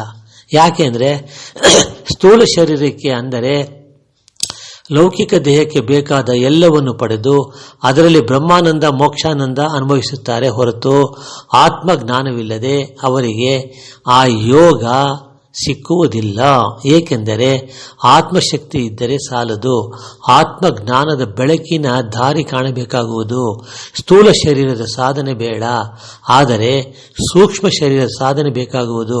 ಸ್ಥೂಲ ಶರೀರದ ಸಾಧನೆಯಲ್ಲಿ ಎಲ್ಲವನ್ನು ಪಡೆಯಬಹುದು, ಅದು ಶರೀರಕ್ಕೆ ಸಂಬಂಧಪಟ್ಟ ಸಾಧನೆ ಆಗುವುದು ಅಂದ್ಬಿಟ್ಟ. ಅಂದರೆ ಆ ಸ್ಟೇಜಿಗೆ ಅವರು ಬರೋಕ್ಕಾಗಲ್ಲ ಅಂದ್ಬಿಟ್ಟ, ಅಷ್ಟೇನೇನಿಲ್ಲ. ಅಂದರೆ ಕಷ್ಟ ಇದೆ ಅಂತ. ಆ ಶರೀರ ಇದೆಯಲ್ರಿ, ಆ ಶರೀರ ಆ ಥರ ಸೃಷ್ಟಿಯಾಗಿಲ್ಲ ಅವರಿಗೆ. ಯಾರಿಗೆ ಸಾಧನೆ ಮಾಡೋದಕ್ಕೆ ಮೆಟ್ಲಿದೆಯಲ್ರಿ, ಮೆಟ್ಲಿಲ್ಲ ಅಂತ ಅರ್ಥ, ಅಷ್ಟೇ ಇನ್ನೇನಿಲ್ಲ. ಸ್ಥೂಲ ಶರೀರದ ಸಾಧನೆ ಭ್ರಮೆಯ ಅನುಭವದ ಸ್ಥಿತಿ ಬೇಕಾಗುವುದು. ಸಮಾಧಿ ಸ್ಥಿತಿ ಆದ ಮೇಲೆ ನಿರ್ವಿಕಲ್ಪ ಸಮಾಧಿ, ಲಂಬಿಕಾ ಯೋಗ ಸಮಾಧಿ, ಜ್ಯೋತಿ ಸ್ವರೂಪ, ದಿವ್ಯ ಸ್ವರೂಪ, ನಂತರ ಪರಿವರ್ತನೆಯ ಸ್ಥೂಲ ಶರೀರಕ್ಕೆ ಮಾತ್ರ ಪಯಣ ಸಾಧ್ಯ. ಮೋಕ್ಷ ಲೋಕಕ್ಕೆ ಅಲ್ಲಿ ಭ್ರಮೆಯ ಸ್ಥೂಲದಿಂದ ವಿಮುಕ್ತರಾಗಬೇಕು, ಕಾರಣ ಶರೀರದಿಂದ ವಿಮುಕ್ತರಾಗಬೇಕು. ನಂತರ ಕಿರಣ ಶರೀರದಲ್ಲಿ ಆ ಲೋಕದಲ್ಲಿ ಇರಬೇಕಾಗುವುದು. ಆದರೆ ಮನಸ್ಸು ಅಂದರೆ ಒಳ ಮನಸ್ಸಿದೆಯಲ್ಲ, ಆ ಒಳ ಮನಸ್ಸಿನ ಗುಣವು ಆ ಸಾಧಕರಿಗೆ ಅಥವಾ ಸಾಧಕಿಯಲ್ಲಿ ಐಕ್ಯವಾಗಿರುವುದು. ಇಲ್ಲಿ ಅದರ ಅಂಶವು ಬೆರೆತಿರುತ್ತದೆ. ಇದು ಅಂದರೆ ಅಹಂ ಎಂಬುದು, ಅದು ಹೇಳನಲ್ಲ ಅಹಂ ಅನ್ನೋದು ಇರತ್ತೆ ಅಂತ. ಅಹಂ ಎಂಬುದು ಕೊನೆ ತನಕ ಬಿಟ್ಟಿರಲು ಯಾರಿಗೂ ಸಾಧ್ಯವಿಲ್ಲ. ಅದೇ ನಾನು ಅನ್ನೋದು ಅದು ಯಾರಿಗೂ ಸಾಧ್ಯ ಇಲ್ಲ. ಯಾವ ಲೌಕಕ್ಕಾರು ಹೋಗಲಿ, ಎಲ್ಲರೂ ಹೋಗಲಿ, ಏನಾರು ಮಾಡಲಿ, ಯಾವ ಶರೀರ ಆದರೂ ಪಡ್ಕೊಳ್ಳಿರಿ, ಆ ಶರೀರ ಅಂದರೆ ಅದೇ ನಾನು ಅನ್ನೋದಾಗೋಗುತ್ತೆ ಅಂತ ಹೇಳ್ತಾನೆ ಅಷ್ಟೇ. ಯಾರಿಗೂ ಸಾಧ್ಯವಿಲ್ಲ ಅಂತಾನೆ. ಅದು ಹೋಗದೆ ವಿಮುಕ್ತರಾಗಲು ಸಾಧ್ಯವಿಲ್ಲ, ಅದು ಬಹಳ ಕಷ್ಟ. ಹಲವು ಯುಗಗಳು ಮೋಕ್ಷ ಕಾಲದಲ್ಲಿ ಸಾಧನೆ ಮಾಡಿ ಅಲ್ಲಿ ಅಹಂ ಎಂಬ ರಸವನ್ನು ತ್ಯಜಿಸಿ ಪರ್ಯಾಯವಾದ ಶರೀರ ಪಡೆದು ಮತ್ತೆ ಪಯಣ ಮಾಡಬೇಕಾಗುವುದು. ಈ ಪಯಣಕ್ಕೆ ಕೊನೆ ಇಲ್ಲ. ಯಾವುದು ಅಜ್ಞಾತ ಸ್ಥಳದಲ್ಲಿ ನಿಂತರೆ ಅದಕ್ಕೆ ಯಾವ ನಾಮವೂ ಇಲ್ಲದ ಸ್ಥಳವಾಗಿರುತ್ತದೆ. ಅಲ್ಲಿ ಇದ್ದರೆ ಅಸ್ಥಿರತೆ, ಅರಿವು, ಜ್ಞಾನ, ಭಾವ, ಚಿತ್ತ ಯಾವ ಅಂಶವೂ ಇಲ್ಲದೆ ಇರುವ ಸ್ಥಿತಿ ಮತ್ತು ಗುರುತಿಸುವ ಗುರುತನ್ನು ಬ್ರಾಕೆಟಲ್ಲಿ ವಸ್ತು ಕೊಟ್ಟರು ಯಾವುದು ಗೋಚರಿಸದ ಸ್ಥಿತಿಯಲ್ಲಿ ಇದ್ದು 1000 ಅಥವಾ 1000 ಯುಗದವರೆಗೂ ಬಾರದೆ ಇರಬಹುದು ಅಂತಾನೆ. ಅಂದರೆ ಆ ಜಾಗಕ್ಕೆ ಹೋದಾಗ 1000 ವರ್ಷ ಅವನು ಬರದೇ ಇರಬಹುದು ಅಂತಂತಾನೆ. ಆದರೆ ಯಾವಾಗಲಾದರೂ ಮತ್ತೆ ಸೃಷ್ಟಿಯಾಗಲೇಬೇಕು. ಜನ್ಮ ಪಡೆಯಬಹುದು, ಆದರೆ ಅದು ಶಾಶ್ವತವಲ್ಲ. 4 ಯುಗದಂತೆ 1000 ಯುಗಗಳು ಅಲ್ಲದೆ ಲಕ್ಷಾಂತರ ಕಳೆದರೂ ಅದೇ ಪುನರಾವರ್ತನೆ ಆಗುವುದು. ಚಕ್ರ ಸುತ್ತಿದಂತೆ ಪುನಃ ಸುತ್ತುತ್ತಾ ಇರಬೇಕು ಎಂದು ಸನಾತನ ಮುನಿಗಳು ತಿಳಿಸಿರುತ್ತಾರೆ. ನೋಡ್ರ, ಅವ್ರು ಹೇಳಿರೋದ್ರಿ, ಇದು ಸನಾತನ ಮುನಿಗಳು ಇದನ್ನೆಲ್ಲ ಹೇಳಿದ್ದಾರೆ ಅಂತ ಹೇಳ್ತಾ ಇದ್ದಾನೆ ಇವನು. ಅರ್ಥ ಆಯ್ತೇನ್ರಿ? ತಿಳಿಸಿರುತ್ತಾರೆ. ಪರಮಾತ್ಮ ಬೃಹಸ್ಪತಿ, ಬ್ರಹ್ಮ, ವಿಷ್ಣು, ಪರಮೇಶ್ವರ, ಅದೇ ಅವತಾರಗಳು, ಅದೇ ಕಥೆಗಳು, ಅದೇ ಜೀವರಾಶಿಗಳು, ಸೃಷ್ಟಿ, ಅದೇ ಸೃಷ್ಟಿ ಸ್ಥಿತಿ ಲಯಗಳು. ಇದು ಮುಗಿಯದು, ಎಂದೆಂದಿಗೂ ಇರುವ, ನಾಶವಾಗಿ ಮತ್ತೆ ಸೃಷ್ಟಿಯಾಗುವ ಗುಣಗಳು ಇದ್ದೇ ಇರುತ್ತದೆ. ಅರ್ಥ ಆಯ್ತೇನ್ರೆ? ನೆಕ್ಸ್ಟ್ ಏನು ಹೇಳ್ತಾನೆ? ಸೃಷ್ಟಿಯಾಗೋದು ಲಕ್ಷಾಂತರ ಕಣಗಳು. ಹಾಗೆ ಅದಕ್ಕೆ ಉದಾಹರಣೆ ಯಾರು ಅಂದರೆ ಯಾಜ್ಞವಲ್ಕರಂತೆ, ಬ್ರಹ್ಮಜ್ಞಾನಿ. ಅವ್ರು ಹೇಳ್ತಾರಂತೆ, ಮಹರ್ಷಿಗಳು ಹೇಳಿದ ವಾಕ್ಯ ಅಂದ್ಬಿಟ. ಮಂತ್ರ, ಯಾವ ಮಂತ್ರ ಅದು ಆಮೇಲೆ ನೋಡೋಣ. ನೋಡಿ, ಯಾಜ್ಞವಲ್ಕರು ಈ ಮಂತ್ರ ಹೇಳಿದ್ದಾರೆ. ಯಾವ ಮಂತ್ರ ಅಂದರೆ, ಓಂ ಪೂರ್ಣಮದ ಪೂರ್ಣಮಿದ ಪೂರ್ಣಾತ್ ಪೂರ್ಣ ಮುದಶ್ಯತೆ ಪೂರ್ಣಸ್ಯ ಪೂರ್ಣ ಮಾದಾಯ ಪೂರ್ಣಮೇವ ಶಿಷ್ಯತೆ ಅಂದಿದ್ದಾರೆ. ಓಂ ಶಾಂತಿ ಶಾಂತಿ ಶಾಂತಿ, ಓಂ ತತ್ಸತ್ ಅಂದಿದ್ದಾರೆ. ಅಂದರೆ ಅರ್ಥ ಏನು ಅಂದರೆ,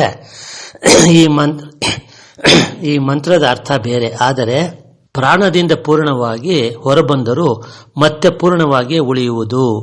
ಅದು ಏನು? ಅದು ಇದೆ. ಆತ್ಮವೇ, ಜೀವಾತ್ಮವೇ, ಪರಮಾತ್ಮನೇ, ಪರಬ್ರಹ್ಮನೇ? ಯಾವುದು? ಬೇರೆ ಜಗತ್ತು, ಬ್ರಹ್ಮವೇ? ಎಲ್ಲವೂ ಅಷ್ಟೇ. ಅದಕ್ಕೆ ಶಂಕರಾಚಾರ್ಯರ ಪುನರಪಿ ಜನನಂ ಎಂದು ಹೇಳಿದುದರ ಅರ್ಥ ಇದೇ ಆಗಿರಬೇಕು. ಇಲ್ಲಿ ಮಲಗಿದರೆ ಅಲ್ಲಿ ಎಚ್ಚರ, ಇಲ್ಲಿ ಮಲಗಿದರೆ ಅಲ್ಲಿ ಎಚ್ಚರ, ಅಲ್ಲಿ ಮಲಗಿದರೆ ಇಲ್ಲಿ ಎಚ್ಚರ. ಈ ಚಕ್ರದಿಂದ ತಪ್ಪಿಸಿಕೊಳ್ಳಲು ಯಾರಿಗೂ ಸಾಧ್ಯವಿಲ್ಲ. ಅಂದರೆ ಅರ್ಥ ಏನು ಅಂದರೆ, ಇಲ್ಲಿ ಸತ್ತೋಗ್ತೀವಿ, ಅಲ್ಲಿ ಸೂಕ್ಷ್ಮ ಶರೀರದಲ್ಲಿ ಅದೇ ಅಲ್ಲಿ ಹೇಳ್ತೀವಿ, ಅಲ್ಲಿಂದ ತಿರುಗಿ ಇಲ್ಲಿ ಬರ್ತೀವಿ ಅಂತ ಅರ್ಥ ಅಷ್ಟೇ, ಏನೇನಿಲ್ಲ. ಯಾರಿಗೂ ಸಾಧ್ಯವಿಲ್ಲ ಅಂತಾನೆ. ಅಂದರೆ ತ್ರಿಮೂರ್ತಿಗಳಿಗೂ ಸಾಧ್ಯವಿಲ್ಲವಾದರೆ ಇನ್ನು ಜೀವರಾಶಿಗಳ ಗತಿ ಏನು? ಆ ಜೀವರಾಶಿಗಳಲ್ಲಿ ಮಾನವರು ನಾವು ಅಷ್ಟೇ.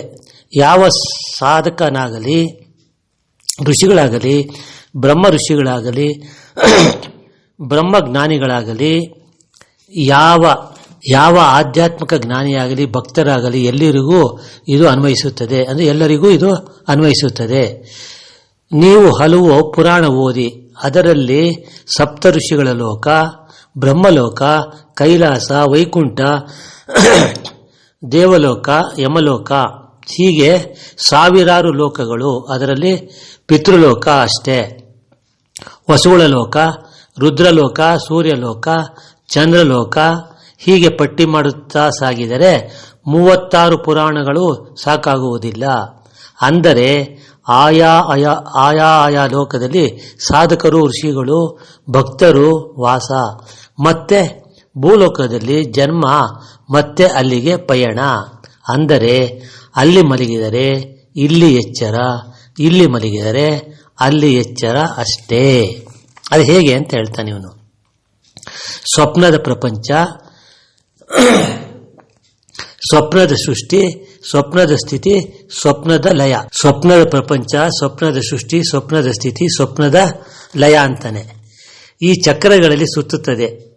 ಆ ಬ್ರಹ್ಮದಲ್ಲಿ ಇರುವ 7 ಪದರಿನ ಚಕ್ರದಂತೆ ಎಲ್ಲವೂ ನಡೆಯುತ್ತದೆ.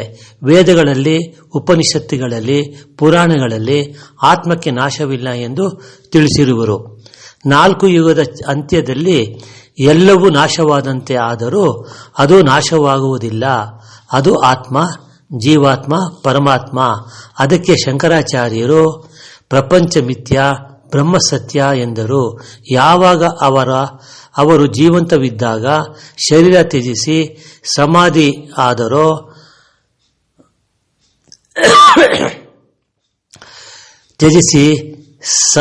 ಆದರೋ ಪ್ರಪಂಚ ಇದೆ, ಬ್ರಹ್ಮ ಇದೆ ಅಂದರೆ ಅವರಿಗೆ ಇಲ್ಲ. ಆತ್ಮ, ಜೀವಾತ್ಮ ಬ್ರಾಕೆಟಲ್ಲಿ ಇದ್ದವರಿಗೆ ಇದೆ, ಬ್ರಹ್ಮನೂ ಇದೆ, ಇಲ್ಲದಿದ್ದರೆ ಇಲ್ಲ ಅಷ್ಟೇ. ಅದು ಅಲ್ಲದೆ ಈ ಪ್ರಪಂಚದ ಜೀವನ ಒಂದು ಕನಸಿನಂತೆ ಆಗಿರುವುದು ಎಂದು ಅರ್ಥವಾಗುವುದು ಕಷ್ಟ. ಅವರೇನು ಅಂದರೆ ಶಂಕರಾಚಾರ್ಯರು ಈ ಪ್ರಪಂಚ ಅನ್ನೋದೇ ಕನಸು, ಇದು ಮಿಥ್ಯ ಅಂತ ಹೇಳಿದ್ರಲ್ಲ, ಅದನ್ನ ಈತ ಹೇಳ್ತಾ ಇದ್ದಾನೆ ಅಷ್ಟೇ, ಇನ್ನೇನಿಲ್ಲ. ಶಂಕರಾಚಾರ್ಯದೇ ಹೇಳಿರೋದು, ಅದಿನ್ನೇ ಇಲ್ಲ. ಅದು ಕೇಳ್ತಾರೆ ಎಷ್ಟು ಸ್ಟೇಜಸ್ ಇದೆ ಅಂತ ಹೇಳ್ತಾನೆ ಇವನು. ಸಾಕ್ಷಿ, ಶರೀರದ ಅನುಭವ ಬೇರೆ ಅಂದರೆ ಕಾರಣ, ಶರೀರದ ಅನುಭವ ಬೇರೆ ಅಂತಾನೆ. ಆ ಸ್ಟೇಜಸ್ ಇದೆಯಲ್ಲ, ಅದು ಹೇಳ್ತಾ ಇದ್ದಾನೆ ಇವಾಗ. ಏನು ಅಂದರೆ ಸಾಕ್ಷಿ ಅಂದರೆ ಶರೀರದ ಅನುಭವ ಬೇರೆ, ಕಾರಣ ಶರೀರದ ಅನುಭವ ಬೇರೆ, ಮಹಾಕಾರಣ ಶರೀರ ಅಂದರೆ ಅನುಭವ ಬೇರೆ. ಇಲ್ಲೇನಾಗಿದೆ ಅಂದರೆ ಈ ಅರ್ಥವಾಗೋದು ಕಷ್ಟ ಅಂತ. ಏನು ಕಷ್ಟ ಅಂತಂತಂದ್ರೆ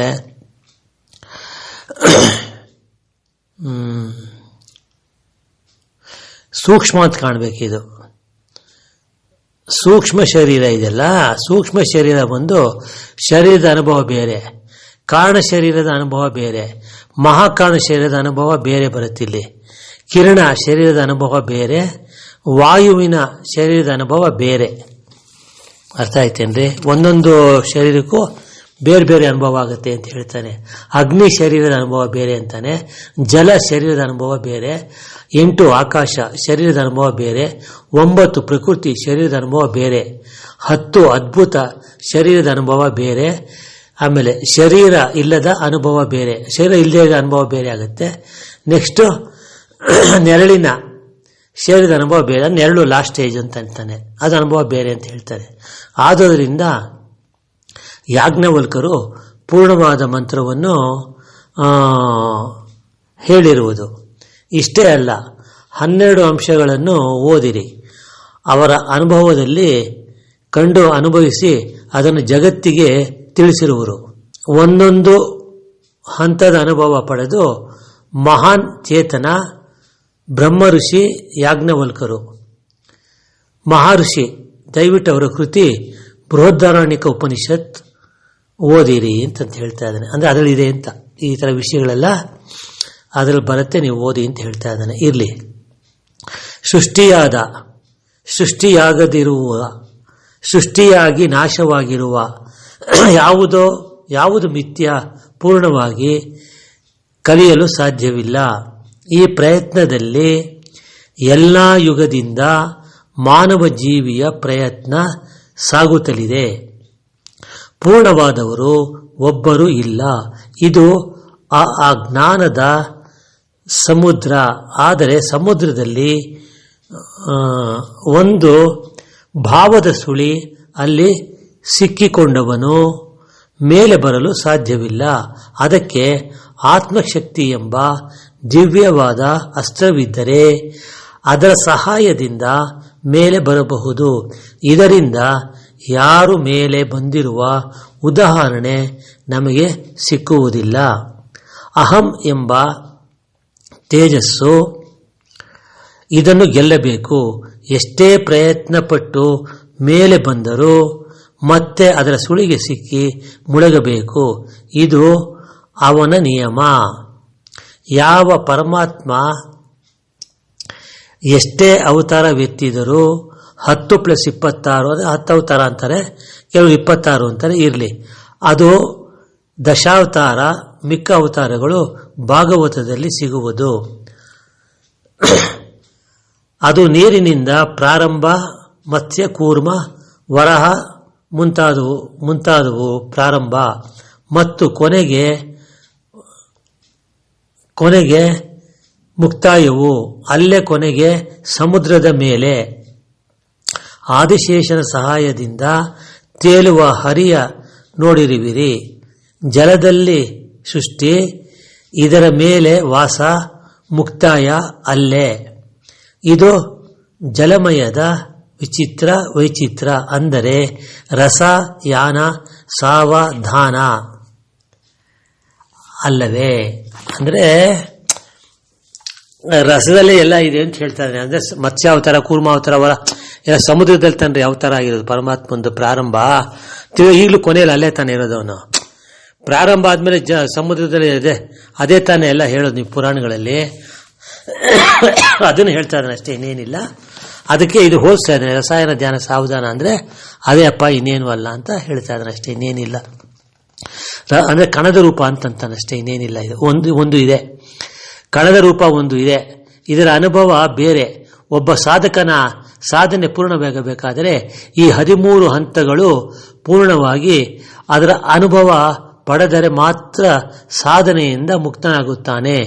ಏನ್ರಿ ನೀವು 12 ಹೇಳಿದ್ದೀರಾ, ಇದೇನ್ರಿ 13 ಅಂತ ಇದ್ದೀರಾ ಅಂದರೆ ನಾವು ಸ್ಥೂಲ ಶರೀರ ಸೇರಿಸ್ಕೊಬೇಕಲ್ರಿ. ಅದು 12, ಸ್ಥೂಲ ಶರೀರ ಬಿಟ್ಟು 12 ಅಲ್ವೇನ್ರಿ? ಸ್ಥೂಲ ಶರೀರದಲ್ಲಿ ತಾನೇ ಇವೆಲ್ಲ ಅನುಭವ ಆಗೋದು. ಅದಕ್ಕೆ 13 ಅಂತ ಇದ್ದೀನಿ ಅಷ್ಟೇ, ಇನ್ನೇನಿಲ್ಲ. ನೀವು ಕೇಳ್ಬೋದಲ್ವಾ, ಅದೇನು 12 ಅಂತ ಹೇಳ್ಬಿಟ್ಟು ಇವಾಗ 13 ಅಂತಿದೆ ಅಂದರೆ ಈ ಥರ ಅರ್ಥ ಮಾಡ್ಕೊಬೇಕಷ್ಟೇ, ಇನ್ನೇನಿಲ್ಲ. ಅದರ ಅನುಭವ ಪಡೆದರೆ ಮಾತ್ರ ಸಾಧನೆಯಿಂದ ಮುಕ್ತನಾಗುತ್ತಾನೆ, ಇಲ್ಲದಿದ್ದರೆ ಇಲ್ಲ. ಆದರೆ ಈ ಎಲ್ಲ ಹಂತಗಳನ್ನು ಪೂರ್ಣ ಮಾಡಿದ ವ್ಯಕ್ತಿ ಈಗ ನಮಗೆ ಸಿಗುವರೆ ಎಂದರೆ ಗೊತ್ತಿಲ್ಲ ಅಂದ್ಬಿಟ್ಟ. ಈ 13 ಹಂತ ದಾಟಿರೋರು ಯಾರೋ ಇದಾರ ಅಂತಂದ್ರೆ ಗೊತ್ತಿಲ್ಲ ಅಂತ ಇದ್ದಾನ್ರಿ ಇವನು. ಇರ್ಬೋದು, ನಮ್ಗೆ ಗೊತ್ತಿಲ್ಲ ಅಲ್ವಾ. ಸನಾತನ ಧರ್ಮದ ಯುಗದ ಪ್ರಾರಂಭದಿಂದ ಇಲ್ಲಿಯವರೆಗೂ ಇದರಲ್ಲಿ ಇರುವ ಕೆಲವು ಹಂತಗಳನ್ನು ದಾಟಿದ ಋಷಿ ಮುನಿಗಳು, ಜ್ಞಾನಿಗಳು ಸಿಕ್ಕಿರುವರು. ಕೆಲವರು 2ನೇ ಹಂತ, ಕೆಲವರು 3ನೇ ಹಂತ, ಕೆಲವರು 4ನೇ ಹಂತ, ಕೆಲವರು 5ರ ಹಂತ, ಕೆಲವರು 6, 7, 8 ಹೀಗೆ ಎಲ್ಲ ಹಂತ ದಾಟಿದ ಜ್ಞಾನಿ ಕಾಣಿಸುವುದಿಲ್ಲ. ಉದಾಹರಣೆಗೆ ಯಾಜ್ಞವಲ್ಕರು ಪಂಚಭೂತದ ಹಂತದವರೆಗೂ ಬಂದು ಅಮರತ್ವ ಪಡೆದರು ಎಂದು ಹೇಳಲಾಗಿದೆ. ಈ ಕಲಿಯುಗದಲ್ಲಿ ಇದು ಸಾಧ್ಯವೇ ಎಂದು ಯೋಚಿಸಬೇಕಾಗುವುದು. ಈ ಎಲ್ಲ ಹಂತ ದಾಟದೆ ಮುಕ್ತರಾಗಲು ಸಾಧ್ಯವಿಲ್ಲ. ಮತ್ತೆ ಮತ್ತೆ ಜನ್ಮ ಪಡೆಯಬೇಕಾಗುತ್ತದೆ. ಅಂದರೆ ಹುಚ್ಚು ಬಿಡುವ ತನಕ ಮದುವೆ ಆಗುವುದಿಲ್ಲ, ಮದುವೆ ಆಗುವ ತನಕ ಹುಚ್ಚು ಬಿಡುವುದಿಲ್ಲ ಅಂದ ಹಾಗೆ ಅಂತ ಹೇಳ್ತಾನೆ ಇವನು. ಯಾವುದಕ್ಕೂ ಯಾವುದೋ ಉದಾಹರಣೆ ತಗೊಂಡ್ಬಿಡ್ತಾರೆ. ಇದು ಅದೇ ಆಶ್ಚರ್ಯ. ಇರಲಿ, ಅರ್ಥ ಆಯ್ತಾ? ಬಿಡುವುದಿಲ್ಲ ಅಂದ ಹಾಗೆ ಈ ಲೌಕಿಕ ಪ್ರಪಂಚದಲ್ಲಿ ಒಂದೊಂದು ಹಂತದ ವಿದ್ಯೆಯ ಸಾಧನೆಗೆ ಒಂದು ಜನ್ಮ ಸಾಲದು. ಅದು ಈ ಶರೀರದಲ್ಲಿ ಪಡೆಯಲು ಆಗುವುದಿಲ್ಲ. ಇದು ಪ್ರಕೃತಿ ತತ್ವ ಹಾಗೆ ಇರುವುದು.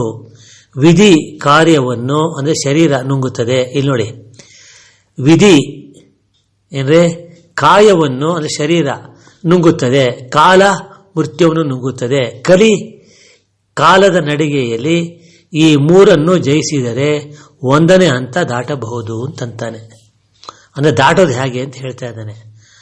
ಅಮೃತದ ಬಣ್ಣ ನೀಲಿ, ಇದಕ್ಕೆ ಮತ್ತು ಬರಿಸುವ ಮದ್ಯದ ಗುಣ ಇರುವುದು. ಚಿಂತನೆ ಇಲ್ಲದೆ ಇರುವ ಸ್ಥಿತಿ ಎಂದು ಅರ್ಥ. ಹಿಂದೆ ತಾಯಿಯ ಎದೆಯ ಹಾಲನ್ನು ವಿಷ ಓದಿರುವಿರಿ ಅಲ್ಲವೇ? ಅದೇ ಹಾಲಿನ ತರಹ ಅಮೃತ ಕೂಡ ಇರುವುದು. ಮತ್ತೆ ಸಾಧಕನ ಕುಂಡಲಿನಿ ಶಕ್ತಿಯಿಂದ ಅವನ ವೀರ್ಯ ತೇಜಸ್ಸಿನ ರೂಪದಲ್ಲಿ ಆಜ್ಞಾಚಕ್ರದಲ್ಲಿ ಅಮೃತ ಹನಿಯಾಗುವ ವಿಷಯ ತಿಳಿದಿರುವಿರಿ. ಮುಂದೆ ಈ ಹಂತದಲ್ಲಿ ಸಾಧಕ ಮೋಕ್ಷದ ಆನಂದ ಪಡೆಯಬಲ್ಲ ಹೊರತು ಮೋಕ್ಷಕ್ಕೆ ಕರೆದುಕೊಂಡು ಹೋಗುವುದಿಲ್ಲ. ಶರೀರ ಮೋಕ್ಷಕ್ಕೆ ಹೋಗುವುದಿಲ್ಲ, ಏಕೆಂದರೆ ಅದು ಇಲ್ಲಿಯ ಜೀವನದ ಕ್ರಿಯೆ ಆಗಿರುತ್ತದೆ. ಅಂದರೆ ಇಲ್ಲಿಯ ಜೀವನ ಕ್ರಿಯೆ ಆಗಿರುತ್ತೆ, ಅದು ಮೋಕ್ಷಕ್ಕೆ ಹೋಗೋಕ್ಕಾಗಲ್ಲ ಅಂತ ಹೇಳ್ತಾರೆ ಅಷ್ಟೇ, ಇನ್ನೇನಿಲ್ಲ.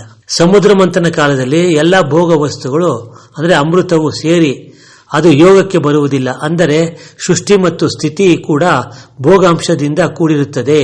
ಸಕಲ ಜೀವರಾಶಿಗಳು ಶರೀರವು ಭೋಗದ ಶರೀರ, ಅದು ಯೋಗಕ್ಕೆ ಬರುವುದಿಲ್ಲ. ಕಾರಣ ಭೋಗವನ್ನು ಮಾತ್ರ ಸ್ವೀಕರಿಸುವ ಗುಣ ಈ ಶರೀರಕ್ಕೆ.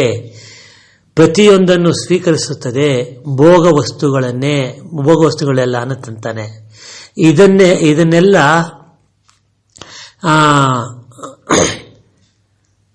ಇದನ್ನೆಲ್ಲ ಅನುಭವಿಸುವುದು ಎಂದು ಅರ್ಥ. ಇಂದ್ರಿಯ ಶರೀರ ಅಂತ ಹೇಳ್ಬೋದಷ್ಟೇ, ಇದಕ್ಕೆ ಇನ್ನೇನೂ ಇಲ್ಲ. ಅಂದರೆ ಅನುಭವವಾಗುವುದಿಲ್ಲ. ನೋಡಿ, ಅನುಭವವಾದರೆ ಅನುಭವವಾಗುವುದಿಲ್ಲ. ಅನುಭವಿಸುವುದು ಎಂದಾದರೆ ಚಿಂತನೆ, ಕಲ್ಪನೆಯಲ್ಲಿ ಭ್ರಮೆಯ ಅನುಭವದ ಕೂಡ ಭೋಗದ ಅಂಶದಿಂದ ಕೂಡಿದೆ. ಅಷ್ಟೇ ಅಲ್ಲ, 14 ಲೋಕಗಳು, ನಂತರ ಇದರಲ್ಲಿ ಕೈಲಾಸ ಒಂದೇ ಯೋಗ ಭೂಮಿ. ಅರ್ಥ ಆಯ್ತೇನ್ರಿ? 14 ಲೋಕದಲ್ಲಿ ಕೈಲಾಸ ಒಂದೇ ಅಂತ ಯೋಗ ಭೂಮಿ, ಇನ್ನೆಲ್ಲ ಭೋಗ ಭೂಮಿ ಅಂತ ಇದ್ದಾನೆ ಇವನು. ಇನ್ನೆಲ್ಲವೂ ಭೋಗಕ್ಕೆ ಸೇರಿದ್ದು. ಮುಕ್ತಿಯಾಗಲಿ ಮೋಕ್ಷವಾಗಲಿ ಎಲ್ಲವೂ ಭೋಗದ ಹೊರತು ಯೋಗವಲ್ಲ. ಅಷ್ಟೇ ಅಲ್ಲ, 4 ಯೋಗಗಳು ಅಂದರೆ ಕರ್ಮಯೋಗ, ರಾಜಯೋಗ, ಭಕ್ತಿಯೋಗ, ಜ್ಞಾನಯೋಗ ಎಲ್ಲವೂ ಅಷ್ಟೇ ಭೋಗದ ಅಂಶದಿಂದ ತುಂಬಿದೆ. ಅಂದರೆ ಸೃಷ್ಟಿ ಭೋಗ, ಸ್ಥಿತಿ ಭೋಗ, ಲಯ ಮಾತ್ರ ಯೋಗ ಅಂತಾನಷ್ಟೇ, ಇನ್ನೇನಿಲ್ಲ. ಒಂದೇ ಯೋಗ, ಅದುವೇ ಶಿವ ಬ್ರಹ್ಮ ಅಂತಾನೆ, ಶಿವ ಅಂತಂತಾನೆ. ಅದೇ ಲಯಕ್ಕೆ ಮಾತ್ರ ಶಿವ ಅಂದ್ಬಿಟ್ಟ, ಅದುವೇ ಶಿವ ಅಂತಾನೆ. ನೆಕ್ಸ್ಟು ಬ್ರಹ್ಮ ಭೋಗದ ಸ್ಥಿತಿ, ವಿಷ್ಣು ಭೋಗದ ಸ್ಥಿತಿ ಅಂತಾನೆ. ಲಯ ಒಂದೇ ಯೋಗದ ಸ್ಥಿತಿ, ಲಯ ಒಂದೇ ಯೋಗದ ಸ್ಥಿತಿ. ಅದಕ್ಕೆ ಅಧಿಪತಿ ಶಿವ ಅಂತಂತಾನೆ, ಲಯಕ್ಕೆ ಅಂತ ಹೇಳ್ತಾರೆ ಅಷ್ಟೇ, ಇನ್ನೇನಿಲ್ಲ. ಪರಮೇಶ್ವರ ಎಂದು ಕರೆಯುತ್ತಾರೆ. ಅಂದರೆ ಜೀವ ಭೋಗ, ಜಗತ್ತು ಭೋಗ, ಈಶ್ವರ ಒಂದೇ ಜ್ಞಾನದ ಯೋಗ ಎಂದು ಅರ್ಥ ಅಂತ ಹೇಳ್ತಾನೆ ಇವನು. ಅಂದರೆ ಸೃಷ್ಟಿ ಸ್ಥಿತಿ ಇದೆಯಲ್ರಿ, ಅದು ಭೋಗ ಅಂತ ಅರ್ಥ ಅಷ್ಟೇ, ಇನ್ನೇನಿಲ್ಲ. ನಾವು ಹುಡ್ತೀವಲ್ವಾ, ನಾವು ಹುಟ್ಟಬೇಕಾದ್ರೆ ಸ್ಥಿತಿ ಆಗ್ತೀವಿ, ನಾವು ಭೋಗ ಅನುಭವಿಸ್ತೀವಲ್ಲ, ಸ್ಥಿತಿ ಅಂದರೆ ಭೋಗ ಅಂತ ಇದ್ದಾನೆ. ಲಯ ಒಂದೇ ಇದು ಅಂತಂತಾನೆ ಅಷ್ಟೇ, ಇನ್ನೇನಿಲ್ಲ. ಲಯ ಯೋಗ ಅಂದರೆ ಶಿವ ಅಂತಾನೆ. ನಾವು ಕರಿತೀವಲ್ಲ ಬ್ರಹ್ಮ ವಿಷ್ಣು ಪರಮೇಶ್ವರ ಅಂತ ಕರೆಯಲ್ವೇನ್ರಿ, ಅದನ್ನ ಈ ರೀತಿ ಹೇಳ್ತಾ ಇದ್ದಾನೆ ಅಷ್ಟೇ, ಇನ್ನೇನಿಲ್ಲ. ಅದೇನು ಸ್ಪೆಷಲ್ ಆಗಿ ಏನು ಬರ್ದಿಲ್ಲ ಬಿಡಿ ಇದನ್ನ, ಅಲ್ವೇ. ಸ್ಥಿತಿ ಅದಕ್ಕೆ ಅಧಿಪತಿ ಆದ ಶಿವ ಅಂತಂತಾನೆ ಲಯಕ್ಕೆ. ಅಂದರೆ ಜೀವಭೋಗ, ಜಗತ್ತು ಭೋಗ, ಈಶ್ವರ ಒಂದೇ ಜ್ಞಾನದ ಯೋಗ ಎಂದು ಅರ್ಥ. ಈ ಭೋಗದ ಶರೀರಕ್ಕೆ ಯೋಗದ ಅವಸ್ಥೆ ಅಂದರೆ ಯಾವಾಗ ಬರುತ್ತದೆ ಎಂದರೆ ಸಾಧನೆಯಿಂದ ಮಾತ್ರ ಬರುತ್ತೆ ಅಂತಾನೆ. ಸ್ಥೂಲ ಶರೀರಕ್ಕೆ ಭೋಗದ ಅಂಶದೊಡನೆ ಅನುಭವವಾಗುತ್ತಾ ಸೂಕ್ಷ್ಮ ಶರೀರದ ಅನುಭವದಿಂದ ಮುಂದೆ ಕಾರಣ ಶರೀರ ಅನುಭವವು ಭೋಗದ ಅಂಶವಿರುತ್ತದೆ. ಮುಂದೆ ಸಾಧನೆ ಮುಂದುವರಿಯುತ್ತಾ ಮಹಾಕಾರಣ ಶರೀರ ಉದ್ಭವವಾಗುತ್ತದೆ. ಆಗ ಅದು ಯೋಗ ಶರೀರವಾಗುತ್ತದೆ, ಅಂದರೆ ಕಣವಾಗುತ್ತದೆ. ಅದು ಮುಂದೆ ಪಯಣ ಮಾಡುವುದು. ಈ ಅಂದರೆ ಬ್ರಾಕೆಟಲ್ಲಿ ಈ ಮುಂದೆ ಬರುವ ವಿಷಯವನ್ನು ಹಿಂದಿನ ಪುಟಗಳಲ್ಲಿ ಓದಿರಿವರಿ, ಅದು ಓದಿದಿರಲ್ಲ ಇನ್ಯಾತಿಗೆ. ಬ್ರಹ್ಮದವರೆಗೂ ಪಯಣ, ನಂತರ 7 ಚಕ್ರ, ಅಲ್ಲಿಗೆ ಹೋದರೆ ಅದೇ ಕೊನೆ ಎಂದು ನೋಡಿ.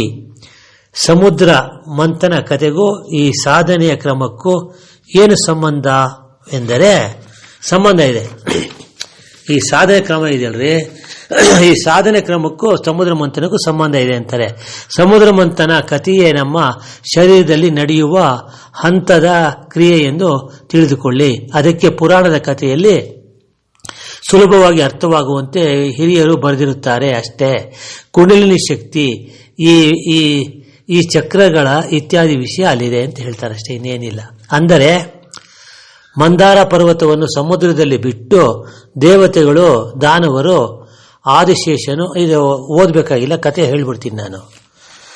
ಏನು ಅಂದರೆ ಬಲಿ ಚಕ್ರವರ್ತಿ ಇರ್ತಾನಲ್ವಾ, ಬಲಿ ಚಕ್ರವರ್ತಿ ಏನು ಮಾಡ್ತಾನೆ, ಅವನು ಗೆಲ್ಲೋದಕ್ಕೆ ಯಾರ ಕೆಲವು ಸಾಧ್ಯ ಇಲ್ಲ. 3 ಲೋಕದಲ್ಲಿ ಯಾರಿಗೂ ಸಾಧ್ಯ ಇಲ್ಲ ರೀ, ಅಷ್ಟು ಶಕ್ತಿವಂತ. ಪ್ರಹ್ಲಾದನ ಮೊಮ್ಮಗ ಅವನು, ಬಲಿ ಚಕ್ರವರ್ತಿ ಇರ್ತಾನೆ. ಅವನು ಬಂದು ಅವ್ರ ರಾಕ್ಷಸರಿಗೆಲ್ಲ ಚಕ್ರವರ್ತಿ ಆಗಿರ್ತಾರೆ. ಯಾರು? ಬಲಿ ಚಕ್ರವರ್ತಿ. ದೇವೇಂದ್ರ ಬಂದು ದೇವತೆಗಳಿಗೆಲ್ಲ ಅವನು ಇದಾಗಿರ್ತಾನೆ.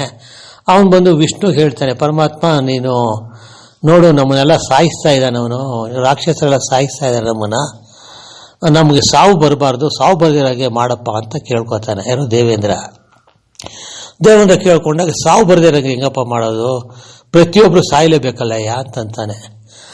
ಹುಟ್ಟು ಸಾವು ಅದು ಕ್ರಿಯೆ ನಡೀಲೇಬೇಕು, ದೇವತೆಗಳಾದೇನು ನೀವು ಸಾಯಲೇಬೇಕಾಗತ್ತೆ ಅಂತಾನೆ. ಸಾವಿಲ್ಲದು ಅಂದ್ರೆ ಅವನೊಬ್ಬನೇ ರೀ. ಯಾರು? ವಿಷ್ಣು. ಬ್ರಹ್ಮಗೂ ಸಾವಿದೆ ರೀ, ಶಿವನಿಗೆ ಸಾವಿಲ್ಲ. ಶಿವ ಮತ್ತೆ ವಿಷ್ಣುಗೆ ಸಾವಿಲ್ಲ. ಅದು ಇದು ಸ್ವಯಂ ಶಕ್ತಿ, ಅದು ಬೇರೆಯಿಂದ ಸೃಷ್ಟಿಯಾಗಿರೋ, ಬೇರೆಯವರಿಂದ ಸ್ವಯಂ ಸೃಷ್ಟಿಯಾಗಿರೋದು ವಿಷ್ಣು ಮತ್ತು ಶಿವ. ಅವ್ರಿಗೆ ಇದಿಲ್ಲ, ಸಾವಿಲ್ಲ, ಅಂದರೆ ಲಯ ಇಲ್ಲ, ಅವ್ರಿಗೆ ಲಯ ಇಲ್ಲ ಅಂತ ಅರ್ಥ ಅಷ್ಟೇ. ಸೃಷ್ಟಿಗೆ ಸಾವಿದೆಯಲ್ಲ, ಸೃಷ್ಟಿ ಅದು ನಾಶ ಆಗಲೇಬೇಕಲ್ರಿ, ಅದಕ್ಕೆ ಬ್ರಹ್ಮ ನಾಶ ಅಂತ ಅರ್ಥ ಅಷ್ಟೇನೇನಿಲ್ಲ. ಕೇಳಿದಾಗ ವಿಷ್ಣು ಯೋಚನೆ ಮಾಡ್ತಾನೆ, ಸರಿ ಒಂದು ಕೆಲಸ ಮಾಡಿ, ಸಮುದ್ರ ಮಂಥನ ಮಾಡಿ ಅಂತಂತಾನೆ. ಹೇಗೆ ಮಾಡೋದು ಅಂತಾನೆ. ಏನಿಲ್ಲ, ದೇವತೆಗಳು ನೀವು ಹೋಗಿ ರಾಕ್ಷಸರಿಗೆ ಹೇಳಿ ಸಮುದ್ರ ಕಡಿಯೋಣ, ಸಮುದ್ರದಲ್ಲಿ ಬರ್ತಕ್ಕಂಥ ವಸ್ತುಗಳೆಲ್ಲ ತಗೊಳ್ಳೋಣ, ಅದರಲ್ಲಿ ಅಮೃತ ಅನ್ನೋದು ಇದೆ ಅಂತ ಹೇಳಿದಾನೆ ವಿಷ್ಣು. ಆ ಅಮೃತ ಕುಡಿದ್ರೆ ನಾವೆಲ್ಲ ಚಿರಂಜೀವಿಗಳಾಗ್ತೀವಿ, ಅಮರರಾಗ್ತೀವಿ. ಇಬ್ಬರು ಕುಡಿದು ಸಂತೋಷವಾಗಿರೋಣ, ಯಾಕೆ ಈ ಜಗಳ ಆಡಬೇಕು, ನಾವು ಯಾಕೆ ಯುದ್ಧ ಮಾಡಬೇಕು, ನೀವು ಸಾಯ್ಬೇಕು ನಾವು ಸಾಯ್ಬೇಕು. ಅಮೃತ ಕುಡಿದ್ರೆ ನಮಗೂ ಸಾವಿಲ್ಲ ನಿಮಗೂ ಸಾವಿಲ್ಲ, ಸಂತೋಷವಾಗಿ ನೀವು ಅರ್ಧ ಲೋಕ ಆಳಿ 7 ಲೋಕ, ನಾವು 7 ಲೋಕ ಆಳ್ಕೊಳ್ತೀವಿ, ಜೊತೆ ಚೆನ್ನಾಗಿರೋಣ ಅಂತ ಹೇಳ್ತಾನೆ. ಯಾರು? ದೇವೇಂದ್ರ. ಅದಕ್ಕೆ ಬಲಿ ಚಕ್ರವರ್ತಿ ಆಯಿತು ಅಂತಾನೆ. ಸರಿ, ರಾಕ್ಷಸನೆಲ್ಲ ಕರ್ಕೊಂಡು ಸಮುದ್ರಕ್ಕೆ ಬರ್ತಾನೆ. ಯಾರು? ಬಲಿ ಚಕ್ರವರ್ತಿ ಬರ್ತಾನೆ. ದೇವೇಂದ್ರ ದೇವತೆಗಳೆಲ್ಲ ಕರ್ಕೊಂಬರ್ತಾನೆ. ಕರ್ಕೊಂಬಂದಾಗ ವಿಷ್ಣು ಹೇಳ್ತಾನೆ, ಇವನು ಹೇಳ್ತಾನೆ ಯಾರಿಗೆ? ಗರುಡನಿಗೆ, ಗರುಡ ನೀನು ಹೋಗಿ ಮಂದಾರ ಪರ್ವತ ತಗೊಂಬ, ನೀನು ತಂದು ಈ ಸಮುದ್ರಕ್ಕೆ ಹಾಕು ಅಂತಂತಾನೆ. ಅವನೇನು ಮಾಡ್ತಾನೆ, ಅವನ ಶಕ್ತಿ ಯಾರಿಗೆ? ಗರುಡನಿಗಿರೋ ಶಕ್ತಿ ಯಾರಿಗೂ ಇಲ್ಲ ರೀ. ಅವನೇನು ಮಾಡ್ತಾನೆ, ಹಾರ್ಬಿಟ್ಟು ಹೋಗಿ ಸಮುದ್ರಕ್ಕೆ ಹೋಗಿ ಸಮುದ್ರದ ಮೇಲೆ ಅದನ್ನು ತೊಗೊಂಬಂದು ಹಾಕ್ತಾನೆ. ಯಾವುದು ಮಂದಾರ ಪರ್ವತ. ಹಾಕಿದ ತಕ್ಷಣ ಅದು ಮುಳುಗೋಗ್ತಾ ಇರುತ್ತೆ. ಮುಳುಗ್ತಾ ಇದ್ದಾಗ ಏನಾಗುತ್ತೆ, ಪರಮಾತ್ಮ ಏನ್ಮಾಡ್ತಾನೆ, ಕೂರ್ಮ ಅವತಾರ ತಗೊಂಡು ಅದನ್ನು ತಡಿತಾನೆ. ಕೂರ್ಮ ಅಂದರೆ ಆಮೆ ಚಿಪ್ಪು ಇದೆಯಲ್ಲ, ಆ ಚಿಪ್ಪಿಗೆ ಶಕ್ತಿ ಇದೆ ಅಂತ ಅರ್ಥ, ಅಷ್ಟೇ, ಇನ್ನೇನಿಲ್ಲ. ಕೂರ್ಮ ಅವತಾರದಲ್ಲಿ ಪರಮಾತ್ಮ ಬಂದು ಅಡಿಲಿ ಹೋಗಿ ಆ ಬೆಟ್ಟನ ತಡಿತಾರೆ, ಪರ್ವತನ. ಅದು ಮೇಲಿರುತ್ತೆ. ಆಮೇಲೆ ಆದಿಶೇಷನಿಗೆ ಹೇಳ್ತಾನೆ, ನೀನು ಹಗ್ಗ ಆಗು ಅಂತಂತಾನೆ ಆದಿಶೇಷನಿಗೆ.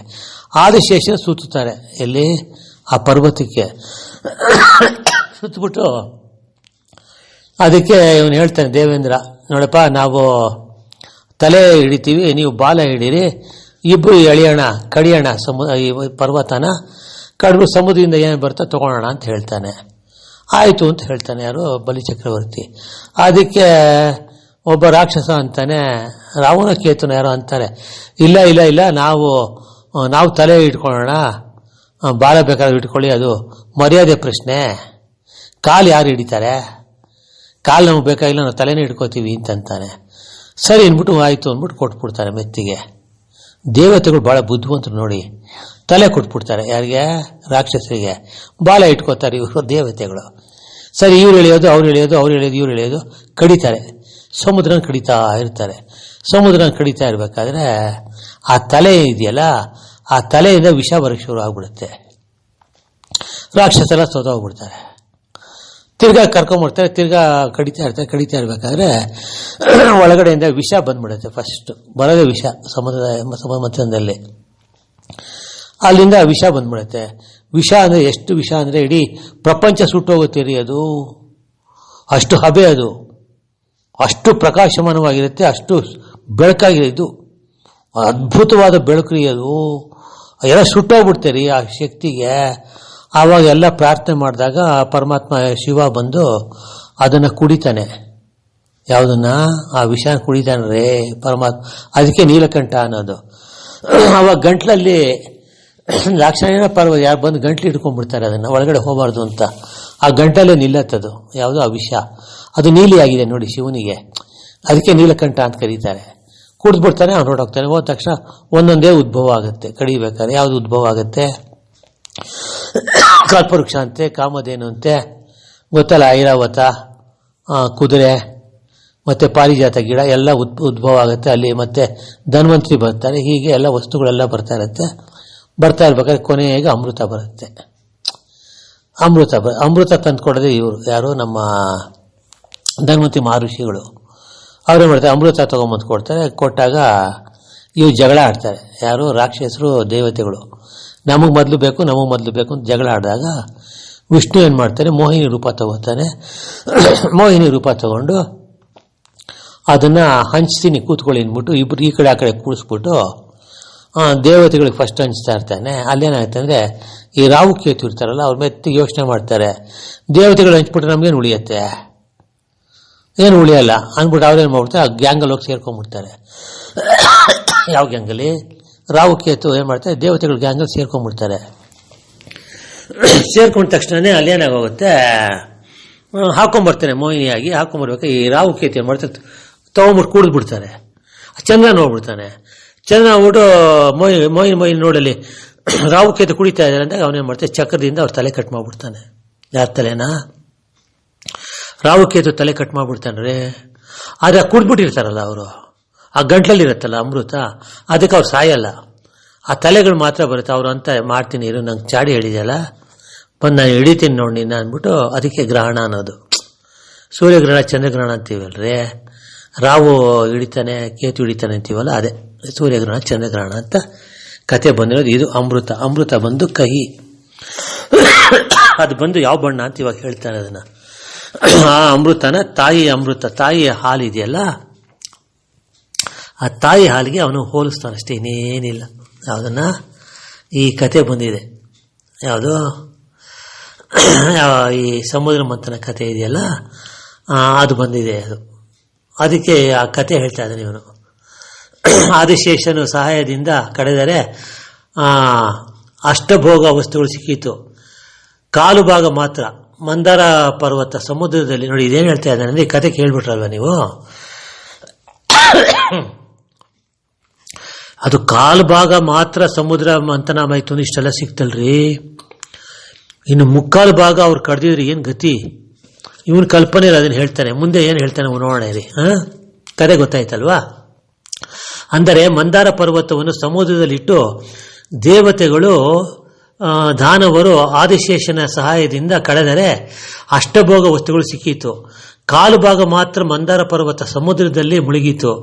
ಆದರೆ ಮುಕ್ಕಾಲು ಭಾಗದಿಂದ ಕಳೆದರೆ ಇನ್ನೇನು ಸಿಗುತ್ತದೆ ಎಂದು ಯೋಚಿಸಿದರೆ ಅವನು ಹೇಳ್ತಾನೆ, ಸ್ಥೂಲ ಸೂಕ್ಷ್ಮ ಕಾರಣ ಮಹಾಕಾರಣದ ಅವಸ್ಥೆಗಳು ಎಂದು ಅರ್ಥ ಮಾಡಿಕೊಳ್ಳಬೇಕು. ಕಾರಣ ಭೋಗದಲ್ಲಿ ಬಿದ್ದ ಸಾಧಕ ಮುಂದೆ ಯೋಗದ ಸ್ಥಾನ ಬರುವ ತನಕ ಕೊನೆಗಾಣದು. ಇದು ಮೋಕ್ಷವಲ್ಲ. ಅಮೃತ ಲೋಕದಲ್ಲಿ ಮುಕ್ತಿಯಲ್ಲಿ ಪರಮ ಸಮಾಪ್ತಿಯ ಕಣ ಎಂದು ಅರ್ಥೈಸಿಕೊಳ್ಳಬೇಕು. ಈ ಕಣಕ್ಕೆ ಸೃಷ್ಟಿ ಸ್ಥಿತಿ ಲಯ ಬೇಕಾಗಿರಬಹುದು. ಅಂದರೆ ಬ್ರಾಕೆಟ್ ಅಲ್ಲಿ ಒಂದು ವೇಳೆ ಬ್ರಾಕೆಟ್ ಕ್ಲೋಸು ಮತ್ತೆ ಬರಬಹುದು, ಬಾರದೇ ಇರಬಹುದು. ಆದರೆ ಅದಕ್ಕೆ ಅದರ ಅವಸ್ಥೆ ಇರುವುದಿಲ್ಲ. ಅದು ಶಕ್ತಿ ಅಂಶದಲ್ಲಿ ನಿಗೂಢವಾಗಿ ಬೆರೆತಿರುತ್ತದೆ. ಶಕ್ತಿಗೆ ನಾಶವಿಲ್ಲ, ಜ್ಞಾನಕ್ಕೆ ನಾಶವಿದೆ. ಅಂದರೆ ಆಧ್ಯಾತ್ಮಿಕ ವಿದ್ಯೆ ನಾನು ಎಂಬ ಅಹಂಕಾರದ ಬ್ರಾಕೆಟಲ್ಲಿ ಆಧ್ಯಾತ್ಮಿಕ ತತ್ವದ ವಿಚಾರ ಅಂದರೆ ವೇದ ಉಪನಿಷತ್ ಪುರಾಣದ ಅಧ್ಯಯನದ ಜ್ಞಾನ ಉಪಯೋಗಕ್ಕೆ ಬರುವುದಿಲ್ಲ. ಅದು ಬೇರೆ, ಸಾಧನೆಯ ಮಾರ್ಗ ಬೇರೆ. ಅಂದ್ರೆ ವೇದ ಉಪನಿಷತ್ ಪುರಾಣ ಓದ್ಬಿಟ್ರೆ ಅವನು ಸಾಧಕ ಆಗಲ್ರಿ, ಅವನು ಪಂಡಿತ ವಿದ್ವಾಂಸ ಅನ್ಸ್ಕೋತಾನೆ. ಆದರೆ ಸಾಧನೆಗೂ ಅದಕ್ಕೂ ಸಂಬಂಧ ಇಲ್ಲ. ಅದು ಬೇಕದು, ವೇದ ಉಪನಿಷತ್ ಜ್ಞಾನ ಬೇಕು ಸಾಧನೆಗೆ. ಆದರೆ ವೇದ ಅಧ್ಯಯನ ಮಾಡಿಬಿಟ್ರೆ ಅವ್ರು ಸಾಧಕರಾಗಲ್ಲ ಅಂತ ಹೇಳ್ತಾನೆ ಅಷ್ಟೇ, ಇನ್ನೇನಿಲ್ಲ. ಭೋಗ ಎಂದರೆ ಏನು? ಭೋಗ ಅಂದರೆ ಲೌಕಿಕದ ಅರ್ಥ ಅಲ್ಲ. ನೋಡಿ, ಭೋಗ ಎಂದರೆ ಏನು? ಭೋಗ ಅಂದರೆ ಲೌಕಿಕದ ಅರ್ಥದಲ್ಲಿ ಅನುಭವಿಸು, ಸ್ವೀಕರಿಸು, ಬರುವುದೆಲ್ಲ ಭೋಗಿಸು ಎಂದು ಕರೆಯಬಹುದು. ಅಂದರೆ ಬ್ರಾಕೆಟಲ್ಲಿ ಹೆಣ್ಣು ಹೊನ್ನು ಮಣ್ಣು ಬ್ರಾಕೆಟ್ ಕ್ಲೋಸ್. ಅಂದರೆ ಯೋಗದ ಅರ್ಥ ಬೇರೆ. ಈ ಸಂಸಾರ ಭೋಗದ ಅರ್ಥದಲ್ಲಿ ಆಸೆಯ ಗುಣ ತುಂಬಿರುತ್ತದೆ. ಯೋಗದಲ್ಲಿ ಆ ಆಸೆಯ ಗುಣ ನಿರ್ಗುಣವಾಗಿರುತ್ತದೆ. ಮನಸ್ಸಿನಂತೆ ಆಸೆ ಎಂಬುದು ಕ್ರಿಯೆಯಲ್ಲಿ ಅದು ಒಂದು ಕಿರಣದ ತೇಜಸ್ಸು ಅಷ್ಟೇ. ಆ ಕಿರಣದ ತೇಜಸ್ಸು ಮನದಲ್ಲಿ ಸಕಲ ಜೀವರಾಶಿಗಳಲ್ಲಿ ಸೃಷ್ಟಿ ಶರೀರದ ಜೊತೆಯಲ್ಲಿ ಇರುತ್ತದೆ. ಅದು ಚೈತನ್ಯದ ಪರ್ಯಾಯ ಶಕ್ತಿಯಾಗಿ ಬೆರೆತಿರುತ್ತದೆ. ಅದನ್ನು ಹೊರಕ್ಕೆ ಹಾಕಬೇಕು ಅಂತಾನೆ. ಸ್ವಲ್ಪ ಕಷ್ಟ ಇದು ಅರ್ಥ ಆಗೋದು. ಇನ್ನೊಂದ್ಸರಿ ನೋಡೋಣ ಇದನ್ನ. ಭೋಗ ಎಂದರೆ ಏನು? ಭೋಗ ಅಂದರೆ ಲೌಕಿಕದ ಅರ್ಥದಲ್ಲಿ ಅನುಭವಿಸು, ಸ್ವೀಕರಿಸು, ಬರುವುದೆಲ್ಲ ಭೋಗಿಸು ಎಂದು ಅರ್ಥ ಅಂತ ಹೇಳ್ತಾನೆ. ಹೌದಾ? ನಿಜ. ಭೋಗ ಅಂದರೆ ನಾವು ಅನುಭವಿಸಲ್ವಲ್ರಿ, ಮನೆ ಕಟ್ಕೊಳ್ಳೋದು, ಕಾರ್ ತಗೊಳ್ಳೋದು, ಹೆಂಡತಿ ಮಕ್ಕಳು, ಈ ಕರ್ಮದಲ್ಲಿ ಬೀಳ್ತೀವಲ್ರಿ, ಅದನ್ನು ಹೇಳ್ತಾ ಇದ್ದಾರೆ. ಅದಕ್ಕೆ ಭೋಗ ಅಂತಾನೆ. ಅದಕ್ಕೆ ಹೆಣ್ಣು ಹೊನ್ನು ಮಣ್ಣು ಅಂದ್ಬಿಡ್ತಾನೆ. ಆದರೆ ಯೋಗದ ವಿಷಯ ಅರ್ಥ ಬೇರೆ ಅಂತಾನೆ. ಭೋಗ ಅಂದರೆ ಭೋಗ ಇದೆ, ಆದರೆ ಯೋಗದ ದೃಷ್ಟಿಲಿ ಬೇರೆ ಅರ್ಥ ಬರುತ್ತದೆ. ಯಾವ ಅರ್ಥ ಅಂತಂತಂದ್ರೆ ಅದು ಆಸೆಯ ಗುಣ ಇರುತ್ತಂತೆ. ಈ ಆಸೆಯ ಗುಣ ಇದೆಯಲ್ಲ, ಅದು ನಿರ್ಗುಣವಾಗಬೇಕಂತೆ ಯಾವುದೋ ಯೋಗದಲ್ಲಿ, ಅಷ್ಟೇ, ಇನ್ನೇನಿಲ್ಲ. ಅದೇನು ಹೇಳ್ತಾರೆ ಅಂತಂತಂದ್ರೆ, ಈ ಆಸೆ ಗುಣ ಇರುತ್ತಲ್ರಿ, ಅದು ನಿರ್ಗುಣವಾಗುತ್ತದೆ. ಮನಸ್ಸಿನಂತೆ ಆಸೆ ಎಂಬುದು ಕ್ರಿಯೆಯಲ್ಲಿ ಕ್ರಿಯೆಯಂತೆ. ಮನಸ್ಸಿದೆಯಲ್ರಿ, ಆ ಮನಸ್ಸೇ ಆಸೆ ಒಳಗಡೆ ಇರುತ್ತಲ್ಲ ಕ್ರಿಯೆ, ಅದು ಒಂದು ತೇಜಸ್ ಅಂತೆ. ಅಂದರೆ ಕಿರಣ ಅಂತಂತಾನೆ. ಕಿರಣ ತೇಜಸ್ ಅಷ್ಟೇ ಅದು, ಯಾವುದು ಮನಸ್ಸು ಅನ್ನೋದು. ಮನಸ್ಸು ಅನ್ನೋದು ಹೀಗೆ ರೂಪ ಸ್ವರೂಪ ಯಾವ ಥರ ಇರುತ್ತೆ ಅಂದರೆ ಅದು ತೇಜಸ್ಸು ಅಂತ ಇದ್ದಾನೆ. ಇದನ್ನು ಮನಸ್ಸಿಗೆ ಅದು ಕಿರಣ ಅಂತಾನೆ. ಆ ಕಿರಣದ ತೇಜಸ್ಸು ಮನದಲ್ಲಿ ಸಕಲ ಜೀವರಾಶಿಗಳಲ್ಲಿ ಸೃಷ್ಟಿಯಾಗಿದೆ, ಶರೀರದಲ್ಲಿ ಜೊತೆಯಲ್ಲಿ ಇರುತ್ತದೆ, ನಮ್ಮ ಜೊತೆ ಇದೆ ಅಂತಂತಂದ್ರೆ ಅಷ್ಟೇನೇನಿಲ್ಲ. ಅದು ಚೈತನ್ಯದ ಪರ್ಯಾಯ ಶಕ್ತಿಯಾಗಿ ಬೆರೆತಿರುತ್ತದೆ. ನಮ್ಮ ಚೈತನ್ಯ ಇದೆಯಲ್ಲ ಒಳಗಡೆ, ಆ ಶಕ್ತಿ ಪರ್ಯಾಯವಾಗಿ ಮನಸ್ಸಿರೋದು ನಮಗೆ. ಆ ಮನಸ್ಸು ಆ ತೇಜಸ್ ಇದೆಯಲ್ಲ ಅದು ಇದೆ ಅಂತ ಹೇಳ್ತಾರೆ ಅಷ್ಟೇ, ಇನ್ನೇನಿಲ್ಲ. ಅದು ಹೊರಗೆ ಬರಬೇಕು ಅಂತಾನೆ. ಯಾರಿಗೆ? ಯೋಗಿಗಳಿಗೆ ಅದು ಬರಬೇಕು ಆ ತೇಜಸ್ಸು ಅಂತ ಇದ್ದಾನೆ ಅಷ್ಟೇ. ಅಂದರೆ ಮನಸ್ಸು, ಭಾವ, ಬುದ್ಧಿ, ಚಿತ್ತ, ಕರ್ಮದಿಂದ ಹೊರ ಎಸೆಯಬೇಕು. ಇವುಗಳ ಶಕ್ತಿಯಿಂದ ಆ ತೇಜಸ್ಸನ್ನು ಕರಗಿಸಬೇಕು ಎಂದರ್ಥ. ಇದು ಸ್ವಲ್ಪ ಅರ್ಥವಾಗೋದು ಕಷ್ಟ. ಏನು ಅಂದರೆ ಮನಸ್ಸು ಅನ್ನೋದಿದೆಯಲ್ರಿ, ಅದು ಒಂದು ಕಿರಣದ ತೇಜಸ್ರಿ. ಅದು ಚೈತನ್ಯ ಅನ್ನೋದಿದೆಯಲ್ರಿ, ಚೈತನ್ಯ ಪರ್ಯಾಯವಾದಿಗೆ ಇದು ಮನಸ್ಸು ಅನ್ನೋದಿರೋದು. ಆ ತೇಜಸ್ ಇದೆಯಲ್ಲ, ಮನಸ್ಸು ಅನ್ನೋ ತೇಜಸ್ ಇದೆಯಲ್ಲ, ಅದು ಬಂದು ಈ ಚೈತನ್ಯ ಇದೆಯಲ್ಲ, ಚೈತನ್ಯ ಪರ್ಯಾಯ ಅಂತಾನೆ ಅಷ್ಟೇ, ಇನ್ನೇನಿಲ್ಲ. ಅದರ ಅಂಶ ಅಂತ ಅರ್ಥ ಅಷ್ಟೇ. ಕೃಷ್ಣ ಹೇಳಲ್ವಾ ಮನಸ್ಸು ನಾನೇ ಅಂತ ಹೇಳಲ್ವೇನ್ರಿ? ಮನಸ್ಸು ನಾನೇ ಅಂತ. ಚಂದ್ರ ಮನಸ್ಸಿಗೆ ಸಂಬಂಧ, ಮನಸ್ಸಿನ ಗುಣ ಬಂದು ಚಂದ್ರ ಅಂತಾರೆ ನಮ್ಮಲ್ಲಿ. ಅಂದ್ರೆ ಆ ಮನಸ್ಸು ಇದೆಯಲ್ಲ, ಆ ಮನಸ್ಸು ಬಂದು ಕಿರಣ, ಅದು ಚೈತನ್ಯದ ಕಿರಣ ಅದಿದು ಅಷ್ಟೇ, ಇನ್ನೇನಿಲ್ಲ. ಅಂದ್ರೆ ಅದು ಪರ್ಯಾಯವಾದ ಪದ ಅಂತ ಹೇಳ್ತಾನೆ. ಅದು ಯಾವ ಥರ ಹೋಗ್ಬೇಕು, ಈಚೆ ಹೋಗ್ಬೇಕು ಅಂದರೆ ಯೋಗಿಗೆ ಅದೇನೋ ತನಕ ಭೋಗ ಇರುತ್ತೆ ರೀ, ಅದನ್ನು ಈಚೆ ಬರಬೇಕು. ಅವನು ಯಾವ ಥರ ಈಚೆ ಬರಬೇಕು ಅಂದರೆ ಭಾವ ಶುದ್ಧಿ ಆಗಬೇಕು. ಏನು ಅಂದರೆ ರಸ ಶುದ್ಧಿ ಆಗ್ಬೇಕ್ರಿ. ರಸ ಶುದ್ಧಿ ಆಗ್ಬೇಕಾದ್ರೆ ಸಾಧನೆ ಮಾಡ್ಬೇಕು. ಅವನು ಸಾಧನೆ ಮಾಡಿದಾಗ ರಸ ಶುದ್ಧಿ ಆಗತ್ತೆ, ಭೋಗದಂಶ ಹೊಟ್ಟೋಗ್ಬೇಕು. ಯಾವುದು ಆ ರಸದಲ್ಲಿ ಭೋಗದಂಶ ಹೋಗ್ಬೇಕ್ರಿ, ಯೋಗದಂಶ ಬರ್ಬೇಕು. ಅದಕ್ಕೆ ಯಾವುದಕ್ಕೆ? ಆ ರಸಕ್ಕೆ. ನಮಗೆಲ್ಲ ಸಾಮಾನ್ಯರಿಗೆಲ್ಲ ಭೋಗದಂಶ ತುಂಬಿದೆ ರೀ. ಯಾವುದು? ನಮ್ಮ ರಸದಲ್ಲಿ. ನಾವು ಆಹಾರ ಸ್ವೀಕಾರ ಮಾಡ್ತೀವಲ್ರಿ, ಉಪ್ಪು ಖಾರ ಹುಳಿ, ಆಹಾರದಿಂದ ಅಲ್ವೇನ್ರಿ ರಸ ಉತ್ಪತ್ತಿ ಆಗೋದು ಒಳಗಡೆ ಜಠರದಲ್ಲಿ. ಆ ಜಠರದಲ್ಲಿ ಈ ಆಹಾರ ಅಲ್ಲ, ಅವನಿಗೆ ಆಹಾರ ಬೇಕು. ಯಾವ ಆಹಾರ ಬೇಕು ಯೋಗಿಗೆ ಅಂದರೆ ಪಂಚಭೂತಗಳ ಆಹಾರ ಬೇಕ್ರಿ ಅವನಿಗೆ ಡೈರೆಕ್ಟಾಗಿ. ನಾವೇನು ಮಾಡ್ತೀವಿ, ಪಂಚಭೂತಗಳು ಡೈರೆಕ್ಟ್ ಆಹಾರ ತಗೊಳ್ತಾ ಇಲ್ಲ ನಾವು. ಆ ಪಂಚಭೂತ ಹೇಳಿದ್ರೆ ಓದಿದ್ದೀನಲ್ಲ, ಭೂಮಿಗೆ ಬಿದ್ದು ಭೂಮಿಯಿಂದ ಆಹಾರ ಬೆಳೆದು ಆಹಾರ ನಾವು ಪ್ರಾಣಿ ಪಕ್ಷಿಗಳು ತಿಂದು ನಾವು ತಿಂತೀವಿ. ಅದು ವಿಟಮಿನ್ ಉತ್ಪತ್ತಿಯಾಗಿ ನಮಗೆ ಶಕ್ತಿ ಬರುತ್ತಲ್ವೇನ್ರೆ, ಅದರಿಂದ ರಸ ಉತ್ಪತ್ತಿ ಆಗುತ್ತೆ. ಈ ಆಹಾರದಿಂದ ರಸ ಉತ್ಪತ್ತಿ ಆಗೋದೆಲ್ಲ ಭೋಗ ಅಂತಾನಷ್ಟೇ, ಅರ್ಥ ಇನ್ನೇನಿಲ್ಲ. ಈ ಆಹಾರದಿಂದ ನಾವು ಸ್ವೀಕಾರ ಮಾಡ್ತೀವಲ್ರಿ ಆಹಾರಗಳು, ಈ ಆಹಾರದಿಂದ ನಮ್ಗೆ ಶಕ್ತಿ ಉತ್ಪತ್ತಿ ಆಗುತ್ತೆ, ರಸ ಉತ್ಪತ್ತಿ ಆಗುತ್ತಲ್ರಿ, ಅದು ಭೋಗಕ್ಕೆ ಸಂಬಂಧಪಟ್ಟಿದೆ ಅಂತ ಇದಾನಷ್ಟೇ, ಇನ್ನೇನು ಇದೆ ಅರ್ಥ. ಯೋಗಕ್ಕೆ ಸಂಬಂಧಪಟ್ಟಿದ ರಸ ಯಾವುದು ಬರಬೇಕು ಅಂದರೆ ಪಂಚಭೂತಗಳ ಶಕ್ತಿ ಇದೆಯಲ್ಲ, ಆ ಡೈರೆಕ್ಟಾಗಿ ಬರಬೇಕು ಆ ಸಾಧಕನಿಗೆ. ಆ ಬಂದಾಗ ರಸ ಉತ್ಪತ್ತಿ ಆಗತ್ತಲ್ಲ, ಅದು ಭೋಗದ ರಸ ಆಗಲ್ಲ. ಅದು ಫಿಲ್ಟ್ರಲ್ಲಿ ಶೋಧಿಸ್ಬೇಕು ಅದನ್ನು. ಯಾವುದನ್ನ? ಆ ರಸನ. ಪಂಚಭೂತಗಳಿಂದ ಡೈರೆಕ್ಟಾಗಿ ಬರುತ್ತಲ್ರಿ ಆ ಶಕ್ತಿ ರಸ ಇದೆಯಲ್ರಿ, ಅದು ಆ ರಸ ಉತ್ಪತ್ತಿ ಆಗುತ್ತಲ್ಲ ಅವನಿಗೆ. ಆ ರಸ ಬಂದು ಶೋಧಿಸ್ಬೇಕು ಅವನು. ಯಾವ ರೀತಿ ಶೋಧಿಸ್ಬೇಕು ಅಂದರೆ ಆ ರಸ ಶುದ್ಧಿ ಆಗಬೇಕು, ಅದರಿಂದ ಭಾವ ಶುದ್ಧಿ ಆಗಬೇಕು, ಅದರಿಂದ ಮನಸ್ಸು ಶುದ್ಧಿ ಆಗಬೇಕು, ಅದರಿಂದ ಚಿತ್ತ ಶುದ್ಧಿ ಆಗಬೇಕು, ಚಿತ್ತದಿಂದ ಬುದ್ಧಿ ಶುದ್ಧಿ ಆಗಬೇಕು, ಬುದ್ಧಿಯಿಂದ ಜ್ಞಾನ ಶುದ್ಧಿ ಆಗಬೇಕು ಅನ್ನೋ ಅರ್ಥ ಅಷ್ಟೇ, ಇನ್ನೇನಿಲ್ಲ. ಸ್ವಲ್ಪ ಇವೆಲ್ಲ ವರ್ಣಿಸೋದು ಭಾಳ ಕಷ್ಟ ರೀ. ಇದೆಲ್ಲ ಅನುಭವಿಸ್ಬೇಕಷ್ಟೇ ಹೊತ್ತು ಇನ್ನೇನು ಆಗಿಲ್ಲ. ಅರ್ಥ ಅಂದ್ರೆ ಏನು ಅಂತಂದರೆ, ಈ ಮನಸ್ಸು ಭಾವ ಬುದ್ಧಿ ಚಿತ್ತ ಕರ್ಮದಿಂದ ಹೊರಬರಬೇಕು ಅಂದರೆ ಕರ್ಮ ಇಲ್ಲಂಗೆ ಆಗಬೇಕು ಅಂತ ಅಷ್ಟೇ, ಅವನಿಗೆ ಇನ್ನೇನಿಲ್ಲ. ಎಲ್ಲ ಗೆಲ್ಲಬೇಕು ಅಂತ ಅರ್ಥ ರೀ. ಮುಂದೆ ಹೇಳ್ತಾನೆ ಯಾವ ರೀತಿ ಗೆಲ್ಲಬೇಕು ಅಂತ ಹೇಳ್ತಾನೆ ರೀ ಅವನು. ಅಂದರೆ ಆಸೆ ಕರಗುವಿಕೆ ಯೋಗದ ಪ್ರಾರಂಭವೆಂದು ತಿಳಿಯಬೇಕು. ಈ ಆಸೆ ಇದೆಯಲ್ರಿ, ಆಸೆನೋ ರಸನೇ ಭೋಗ ರೀ, ಇನ್ನೇನಿಲ್ಲ. ಆ ಆಸೆನೋ ರಸ ಅದಿದೆಯಲ್ಲ, ಅದು ಕರಗಬೇಕು ಅಂತ ಹೇಳ್ತಾನೆ ಯೋಗಿಗೆ.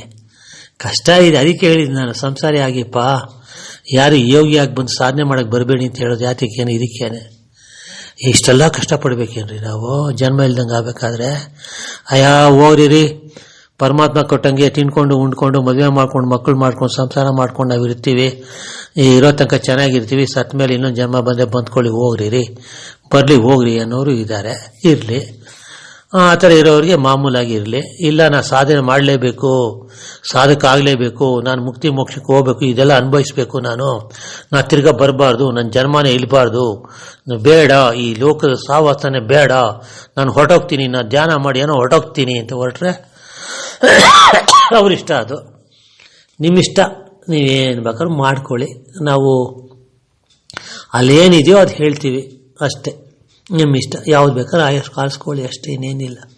ಏನು ಓದೋರು ಕೇಳೋರೆಲ್ಲ ಯೋಗಿಗಳಾಗ್ಬಿಡ್ತಾರಾ, ಅಥವಾ ಈ ಬರೆದವರೆಲ್ಲ ಯೋಗಿ ಆಗ್ಬಿಡ್ತಾರಾ? ಇಲ್ಲ, ಅದು ಬೇರೆ. ಅದು ಈ ಥರ ಎಲ್ಲ ಬರೆದು ಬಿಟ್ರೆ ಏನು ಅನುಭವ ಆಗ್ಬಿಟ್ಟಿರುತ್ತಾ? ಅಥವಾ ಈ ಥರ ಬರೆದವನೆಲ್ಲ ಯೋಗಿ ಆಗ್ಬಿಡ್ತಾರ, ಅಥವಾ ಜನ್ಮ ಇಲ್ವಾ ಅವನಿಗೆ? ಅದೆಲ್ಲ ಆ ಥರ ಅರ್ಥ ಅಲ್ರಿ. ಇವೆಲ್ಲ ಎಲ್ಲಿಂದ ಬಂದಿದೆ ಬರ್ಸಿಯಾನೆ ಅಷ್ಟೇ. ನಾವು ಹೇಳೋದು ಅಲ್ಲಿಂದ ಬಂದಿದೆ ಬರ್ಸಿಯಾನೆ. ಈ ಥರ ಇದೆಯಪ್ಪ, ಈ ಥರ ಇದೆ, ನೀನು ಹೇಳು ಒಂದು ಏನೋ ಹೇಳ್ಸಿಯಾನೆ. ಇದು ಜಡ, ಇದು ಬಿದ್ದಿದೆ. ಈ ಬಿದ್ದಿರೋ ಜಡಕ್ಕೆ ಆ ಚೈತನ್ಯ ಅವನು ಬಂದಿಯಾನೆ, ಕೃಷ್ಣ ಅಂತ ಕರೀತೀನಿ ಅಷ್ಟೇ, ಇನ್ನೇನಿಲ್ಲ. ಅವನು ಬಂದಿಯಾನೆ, ಅವನು ಏನೋ ಹೇಳಿದಾನೆ, ಅವನೇನೋ ಬರ್ಸಿಯಾನೆ ಅಷ್ಟೇ. ನಮ್ಮ ಡ್ಯೂಟಿ ಅಷ್ಟೇ. ಈ ಅರ್ಜುನ ಏನು ಮಾಡ್ದ? ಅವನ ಡ್ಯೂಟಿ ಮಾಡ್ದ. ಅವನ ಸಾಯಿಸ್ತವ್ರು ಯಾರು? ಹಾಗೆ ನಾವಲ್ಲ ಕಾರಣ ಇದಕ್ಕಲ್ಲ, ಅವನು. ಇಲ್ಲ ಇಂಥ ವಿಷಯ ಬರೋಕ್ಕೆ ಸಾಧ್ಯ ಇಲ್ಲ ಬಿಡ್ರಿ. ಏನ್ರಿ ಇವೆಲ್ಲ ಬೇರೆ ಬೇರೆ ಎಂತೆಂಥ ವಿಷಯ ಬಂದು ಮುಂದೆ ನೋಡ್ರಿ, ಗೊತ್ತಾಗುತ್ತೆ ನಿಮಗೆ. ಕಷ್ಟ ರೀ. ಅದಕ್ಕೆ ಹೇಳಿದ್ದವರೆಲ್ಲ ಇದು ಸಾಧಾರಣವಾದ ಪುಸ್ತಕ ಅಲ್ಲ ಅಂದ್ಬಿಟ್ರಲ್ಲ. ಅದು ಯಾತಕ್ಕೆ ಕಾರಣ ಅಂದರೆ ಅಲ್ಲಿಂದ ಬಂದಿರೋದು ಹೇಳ್ಬಿಟ್ರಲ್ಲ ಅವರೇ. ಕೃಷ್ಣ ಅವತ್ತು ಅರ್ಜುನನಿಗೆ ಉಪದೇಶ ಮಾಡ್ದ, ಇವತ್ತು ನಿನಗೆ ಉಪದೇಶ ಮಾಡಿ ಬಸ್ಸೇನಪ್ಪ ಅಂದ್ಬಿಟ್ರಲ್ರಿ. ಮಾತಾಜಿ ತಾಯಿ ಅದಕ್ಕಿಂತ ಬೇಕೇನ್ರಿ? ನೋಡೋಣ, ಇರಲಿ. ಆಸೆ ಕರಗುವಿಕೆಯ ಭೋಗದ ಯೋಗದ ಪ್ರಾರಂಭ ಎಂದು ತಿಳಿಯಬೇಕು. ಆಸೆ ಕರಗಬೇಕ್ರಿ, ಇನ್ನೇನಿಲ್ಲ. ಯೋಗ ಎಂದರೆ ಬೇರೆ ಅರ್ಥವಿರುತ್ತದೆ. ಈ 4 ಯೋಗಗಳಾದ ಜ್ಞಾನಯೋಗ, ರಾಜಯೋಗ, ಕರ್ಮಯೋಗ, ಭಕ್ತಿ ಯೋಗಗಳು ಅಲ್ಲವೇ? ಅಲ್ಲ. ನೋಡಿ, 4 ಯೋಗಗಳು ಅಲ್ಲವೇ ಅಲ್ಲ ಅಂದ್ಬಿಟ್ಟ. ಹಾಗಾದರೆ ಯೋ ಅಂದರೆ ಯೋನಿ ಇಂದಾನೆ. ನೋಡಿ ಎಷ್ಟು ಚೆನ್ನಾಗಿದೆ. ಯೋಗ ಅಂದ್ರೆ ಅರ್ಥ ಏನು ಅಂತ ಹೇಳ್ತಾ ಇದ್ದಾನ್ರಿ ಇವನು. ಯೋ ಅಂದರೆ ಯೋನಿ, ಗಾ ಎಂದರೆ ಗರ್ಭ. ಯೋನಿ ಮತ್ತು ಗರ್ಭದಿಂದ ಮುಕ್ತರಾಗಬೇಕು ಎಂದು ಅರ್ಥ ಅಂದ್ಬಿಟ್ಟ. ಅಬ್ಬಬ್ಬಬ್ಬಬ್ಬಬ್ಬಬ್ಬ, ಏನ್ರಿ ಇದು ವಿಷಯ? ಈ ತರ ಇದೆ, ಅರ್ಥ ಆಯ್ತೇನ್ರಿ? ಜನ್ಮ ಇಲ್ದಂಗೆ ಆಗ್ಬೇಕು ಅಂದ್ರೆ ಇದನ್ನ ಹೇಳ್ತಾ ಇರೋದ್ರೆ ಅಷ್ಟೇ, ಇನ್ನೇನಿಲ್ಲ. ಯೋಗ ಅಂದ್ರೆ ಅರ್ಥ ಏನು ಅಂದ್ರೆ, ನಾನು ಅವಾಗಲೇ ಹೇಳಿದ್ನಲ್ಲ, ಯೋಗ ಅಂದ್ರೆ ಸೇರೋದು ಅಂತ. ನೋಡಿ, ಇದು ಉಲ್ಟಾ, ಇದು ಬಿಡುಗಡೆ ಅಂತಾನೆ ಯೋಗ ಅಂದ್ರೆ. ಯೋ ಅಂದ್ರೆ ಯೋನಿ ಅಂತಾರೆ, ಗಾ ಅಂದ್ರೆ ಗರ್ಭ ಅಂತಾರೆ. ಇದೆರಡರಿಂದ ಮುಕ್ತರಾಗಬೇಕಂತೆ ನಾವು, ಅಂದ್ರೆ ಜನ್ಮ ಇಲ್ದಂಗೆ ಆಗಬೇಕು ಅಂತ ಅರ್ಥ ಅಷ್ಟೇ, ಇನ್ನೇನಿಲ್ಲ. ನಾವು ತಿರ್ಗಾ ಇಲ್ಲಿ ಬರಬಾರ್ದು, ತಿರ್ಗಾ ನಾವು ಹುಟ್ಟಬಾರ್ದು ಅನ್ನೋ ಅರ್ಥದಲ್ಲಿ ಯೋಗ ಅಂದ್ರೆ ಅರ್ಥ ಹೇಳ್ತಾ ಇದ್ದಾನ್ರಿ. ಯೋ ಅಂದರೆ ಯೋನಿ, ಗಾ ಅಂದರೆ ಗರ್ಭ. ಯೋನಿ ಮತ್ತು ಗರ್ಭದಿಂದ ಮುಕ್ತರಾಗಬೇಕೆಂದು ಅರ್ಥ. ಅಂದರೆ ಜನ್ಮ ಬೇಡವೆಂದು, ಅಂದರೆ ಜನ್ಮ ಇಲ್ಲದ ಸ್ಥಿತಿ ಎಂದ್ಬಿಡ. ಎಷ್ಟು ಚೆನ್ನಾಗಿದೆ ನೋಡಿ ಪದಗಳು. ಯೋಗಕ್ಕೆ ಯಾವ ಥರ ಹೋಲಿಸ್ಬಿಟ್ಟ ಇವ ಮನುಷ್ಯ. ಇರಲಿ. ಲೌಕಿಕದ ಯೋಗ ಭೋಗ ಎಂದರೆ ಭೋಗ ಆಸೆ ಎಂದು, ಯೋಗ ಅಂದರೆ ಯೋಗ ಗರ್ಭವೆಂದು ತಿಳಿಯಬೇಕು. ಸಾಧನೆಯಲ್ಲಿ ಇರೋರಿಗೆ ಮಾತ್ರ ಇದು ಅರ್ಥ ಮಾಡ್ಕೊಳ್ಳಿ ದಯವಿಟ್ಟು. ಸಾಧನೆಯಲ್ಲಿರೋರಿಗೆ ಇದು ಬೇಕ್ರಿ, ಬೇರೆಯವ್ರು ಬೇಡ ಅಂದ್ಬಿಟ್ಟ ಇವನು. ಇರಲಿ. ಭಕ್ತಿ ಅಂದರೆ ಏನು? ನೆಕ್ಸ್ಟ್ ಬಂದ್ಬಿಟ್ಟ. ಇಷ್ಟು ವಿಷಯ ಬಿಟ್ಬಿಟ್ಟಾರೆ ಅವನು. ಈಗ ಬಂದ್ಬಿಟ್ಟ. ಯಾವುದಕ್ಕೆ ಬಂದ? ಭಕ್ತಿ ಅಂದರೆ ಏನು ಅಂತ ಬಂದ್ಬಿಟ್ಟ. ಯಾಕೆ ಬಂತು ಗೊತ್ತಿಲ್ಲ, ನೋಡೋಣ. ಭಕ್ತಿ ಅಂದರೆ ಏನು? ಪ್ರೇಮ, ಪ್ರೀತಿ, ಭಕ್ತಿ ಆಗುವುದಿಲ್ಲ. ಅರ್ಥ ಆಯ್ತೇನ್ರಿ? ಭಕ್ತಿ ಅಂದರೆ ತಪ್ಪಾಗಿ ಅರ್ಥೈಸ್ಕೊಂಡ್ಬಿಟ್ಟಿದೀವಿ ನಾವು. ಏನು ಭಕ್ತಿ ಅಂದರೆ ಹೇಳ್ತಾ ಇದ್ದ ನೋಡಿ ಇವನು. ಭಕ್ತಿ ಎಂದರೆ ಏನು? ಪ್ರೇಮ, ಪ್ರೀತಿ, ಭಕ್ತಿ ಆಗುವುದಿಲ್ಲ. ಎಲ್ಲರೂ ಹೇಳುವುದು ಇದನ್ನೇ. ಅದು ಶಕ್ತಿಗೆ ಮೂಲವಾಗುತ್ತದೆ ಅಷ್ಟೇ. ಅಂದರೆ ಹಾಲು, ಮೊಸರು, ಬೆಣ್ಣೆ, ತುಪ್ಪ ಎಂಬಂತೆ ಪ್ರೇಮ ಹಾಲು, ಪ್ರೀತಿ ಮೊಸರು, ಜ್ಞಾನ ಬೆಣ್ಣೆ, ವೈರಾಗ್ಯ ತುಪ್ಪ. ಅರ್ಥ ಆಯ್ತೇನ್ರಿ? ಭಾವ ಅಂತಾನೆ ಅಷ್ಟೇನೇ ಇಲ್ಲ.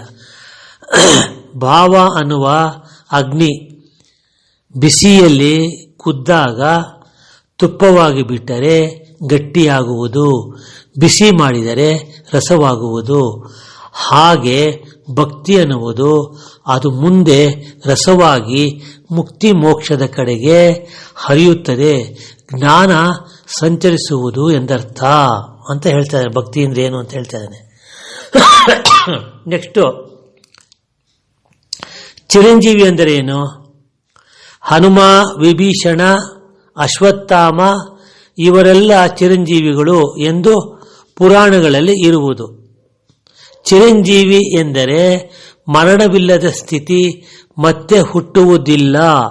ಸ್ಥೂಲ ಶರೀರಕ್ಕೆ ಸೂಕ್ಷ್ಮ ಕಾರಣವಾಗಲಿ ಇದ್ದರೆ ಮರಣವಿದೆ. ಮಹಾಕಾರಣ ಶರೀರಕ್ಕೆ ಮರಣವಿಲ್ಲ, ಅದಕ್ಕೆ ಚಿರಂಜೀವಿ ಎಂದು. ಕೊನೆಗೆ ಕಿರಣದ ಅವಸ್ಥೆ, ಅದು ಓದಿದ್ರಲ್ಲ ಹಿಂದೆ, ಅದು ಯಾವ ರೂಪ ಬೇಕಾದರೂ ಪಡೆಯಬಹುದು ಅಥವಾ ಬಾರದೇ ಇರಬಹುದು. ಈ ಅವಸ್ಥೆಗೆ ಚಿರಂಜೀವಿ ಎಂದು ಕರೆಯುತ್ತಾರೆ ಅಂತ ಹೇಳ್ತಾನೆ. ಚಿರಂಜೀವಿ ಅಂದ್ರೆ ಏನು ಅಂತ ಹೇಳ್ತಾನೆ. ಭೋಗದ ಅಂದ್ರೆ ಅದಕ್ಕೆ ಹೇಳ್ತಾನೆ, ಒಂದು ಕತೆ ತರ ಹೇಳ್ತಾನೆ. ಏನಂತ ಕತೆ ಹೇಳ್ತಾನೆ ಇವನು? ಒಂದು ಉದಾಹರಣೆ ತಗೋತಾ ಇದ್ದಾನೆ. ಯಾವ ತರ ಉದಾಹರಣೆ ತಗೋತಾನೆ ಅಂದ್ರೆ, ಭೋಗದ ನ್ಯಾಯಾಲಯ ಪ್ರಕರಣ ಅಂತಂತಾನೆ. ಸುಪ್ರೀಂ ಕೋರ್ಟ್ ಇದು. ಆ ಸುಪ್ರೀಂ ಕೋರ್ಟಲ್ಲಿ ಅದು ಭೋಗದ ನ್ಯಾಯಾಲಯ ಅಂತೆ. ಅದು ಯಾವುದು ಆ ಸುಪ್ರೀಂ ಕೋರ್ಟ್ ಯಾವುದು ಅಂತಂದು ಏನಂತಂದ್ರೆ ಜೀವ, ಜಗತ್ತು, ಬ್ರಹ್ಮ, ಈಶ್ವರ ಏನ್ರಿ ಈ 4 ಇದೆ ಸುಪ್ರೀಂ ಕೋರ್ಟಲ್ಲಿ. ವಕೀಲರು ಯಾರು ಅಂತಂತಂದ್ರೆ ಏನೋ ಲಾಯರ್ಗಳು ಯಾರು ಅಂತಂತಂದ್ರೆ ವೇದ, ಉಪನಿಷತ್, ಪುರಾಣ ಲಾಯರ್ಗಳು ಯಾವುದೋ ಆ ಕೋರ್ಟಲ್ಲಿ. ಭೋಗದ ನ್ಯಾಯಾಲಯ ಪ್ರಕರಣ ರೀ ಇದು. ಪ್ರಕರಣ ಬಂದ್ಬಿಟ್ಟಿದೆ ರೀ ಕೋರ್ಟ್ಗೆ. ಆ ಕೋರ್ಟ್ ಬಂದು ಜೀವ, ಜಗತ್ತು, ಬ್ರಹ್ಮ ಮತ್ತೆ ಈಶ್ವರ ಅನ್ನೋ ಇದು ಪಿಟಿಷನ್ ಹಾಕ್ಬಿಟ್ಟಿದ್ದಾರೆ. ಎಲ್ಲಿ? ಆ ಸುಪ್ರೀಂ ಕೋರ್ಟಲ್ಲಿ. ಅಲ್ಲಿ ವಕೀಲರು ಯಾರಿದ್ದಾರೆ ಅಂತಂತಂದ್ರೆ ವೇದ, ಉಪನಿಷತ್, ಪುರಾಣ ಅನ್ನೋ ವಕೀಲರು ಇದ್ದಾರಂತೆ. ಸಾಕ್ಷಿಗಳು ಯಾರು ಅಂತಂದ್ರೆ ಕಲ್ಪನೆ, ಭ್ರಮೆ, ವಾದ ವಿವಾದ, ಯುಗ ಯುಗದಿಂದ. ಅಂದ್ರೆ ಅಂದ್ರೆ ಅರ್ಥ ಏನು ಅಂತಂದ್ರೆ ಈ ಸುಪ್ರೀಂ ಕೋರ್ಟ್ ಅಂತಂದ್ರೆ ಅದ್ರಲ್ಲಿ ವಾದ, ಇದು ಕೇಸ್ ಹಾಕಿರೋದು ಯಾವ್ದ್ರ ಮೇಲೆ ಕೇಸ್ ಹಾಕಿದ್ದಾರೆ ಅಂದ್ರೆ ಜೀವ, ಜಗತ್ತು, ಬ್ರಹ್ಮ, ಈಶ್ವರ ಅನ್ನೋ ವಿಷಯ ಇದೆಯಲ್ರಿ, ಆ ವಿಷಯ ಬಂದು ಕೇಸ್ ಹಾಕ್ಬಿಟ್ಟಿದ್ದಾರೆ. ಅದು ವಕೀಲರು ಯಾರು ಅಂತಂತಂದ್ರೆ ಏನೋ ವೇದ, ಉಪನಿಷತ್, ಪುರಾಣ ಇವರು ವಕೀಲರಂತ. ಅದಕ್ಕೆ ಅದ್ರೊಳಗೆ ತಾನು ಎಕ್ಸ್ಪ್ಲೇನ್ ಮಾಡೋದು ಈ ವಿಷಯಗಳೆಲ್ಲ. ವೇದ, ಉಪನಿಷತ್, ಪುರಾಣದಲ್ಲೆಲ್ಲ ಬಂದಿರೋದು ಇವೆಲ್ಲ ಕಂಪ್ಲೀಟ್ ಆಧ್ಯಾತ್ಮಿಕ. ನಿಮ್ಮ ಪ್ರಾರಂಭ ಮೊದಲಿಂದ ಕೊನೆಯವ್ರಿಗೆ ಎಲ್ಲ ವಿಷಯ ತುಂಬಿರೋದು ಅದರಲ್ಲೇ ಅಲ್ವೇನ್ರಿ. ಅದನ್ನ ಲಾಯರ್ ಮಾಡಕ್ ಬಿಟ್ಟಿಯಾನಷ್ಟೇ, ಇನ್ನೇನಿಲ್ಲ.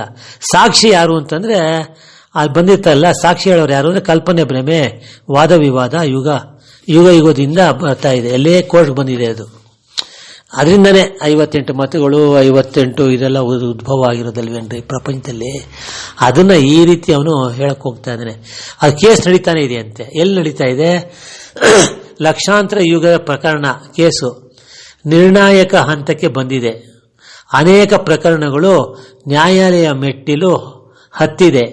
ಸಾವಿರಾರು ಮತಗಳು, ಸಾವಿರಾರು ಗುರುಗಳು, 14 ಲೋಕದ ಪ್ರಕರಣದ ನ್ಯಾಯಾಧೀಶರು ಅಂದ್ರೆ ಪರಮಾತ್ಮ ಅಂತಾನೆ, ಪರಬ್ರಹ್ಮ ಅಂತ ನ್ಯಾಯಾಧೀಶರು. ಇದಕ್ಕೆ ಇನ್ನು ಅನೇಕ ನ್ಯಾಯಾಧೀಶರುಗಳಿದ್ದಾರೆ ಅಂತೆ. ಕೆಳ ಹಂತದ ಕೋರ್ಟ್ ಅಂತೆ ಕೆಲವೆಲ್ಲ.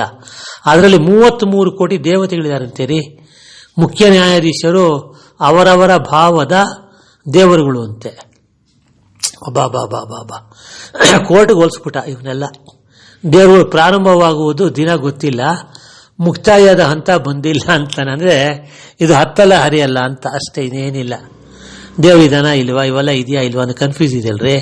ಅದ್ರ ಪರವಾಗಿ ಹೇಳ್ತಾ ಇದ್ದಾರೆ ಅಷ್ಟೇ. ಯುಗ ಯುಗದಿಂದ ನಡೆಯುತ್ತಾ ಇದೆ.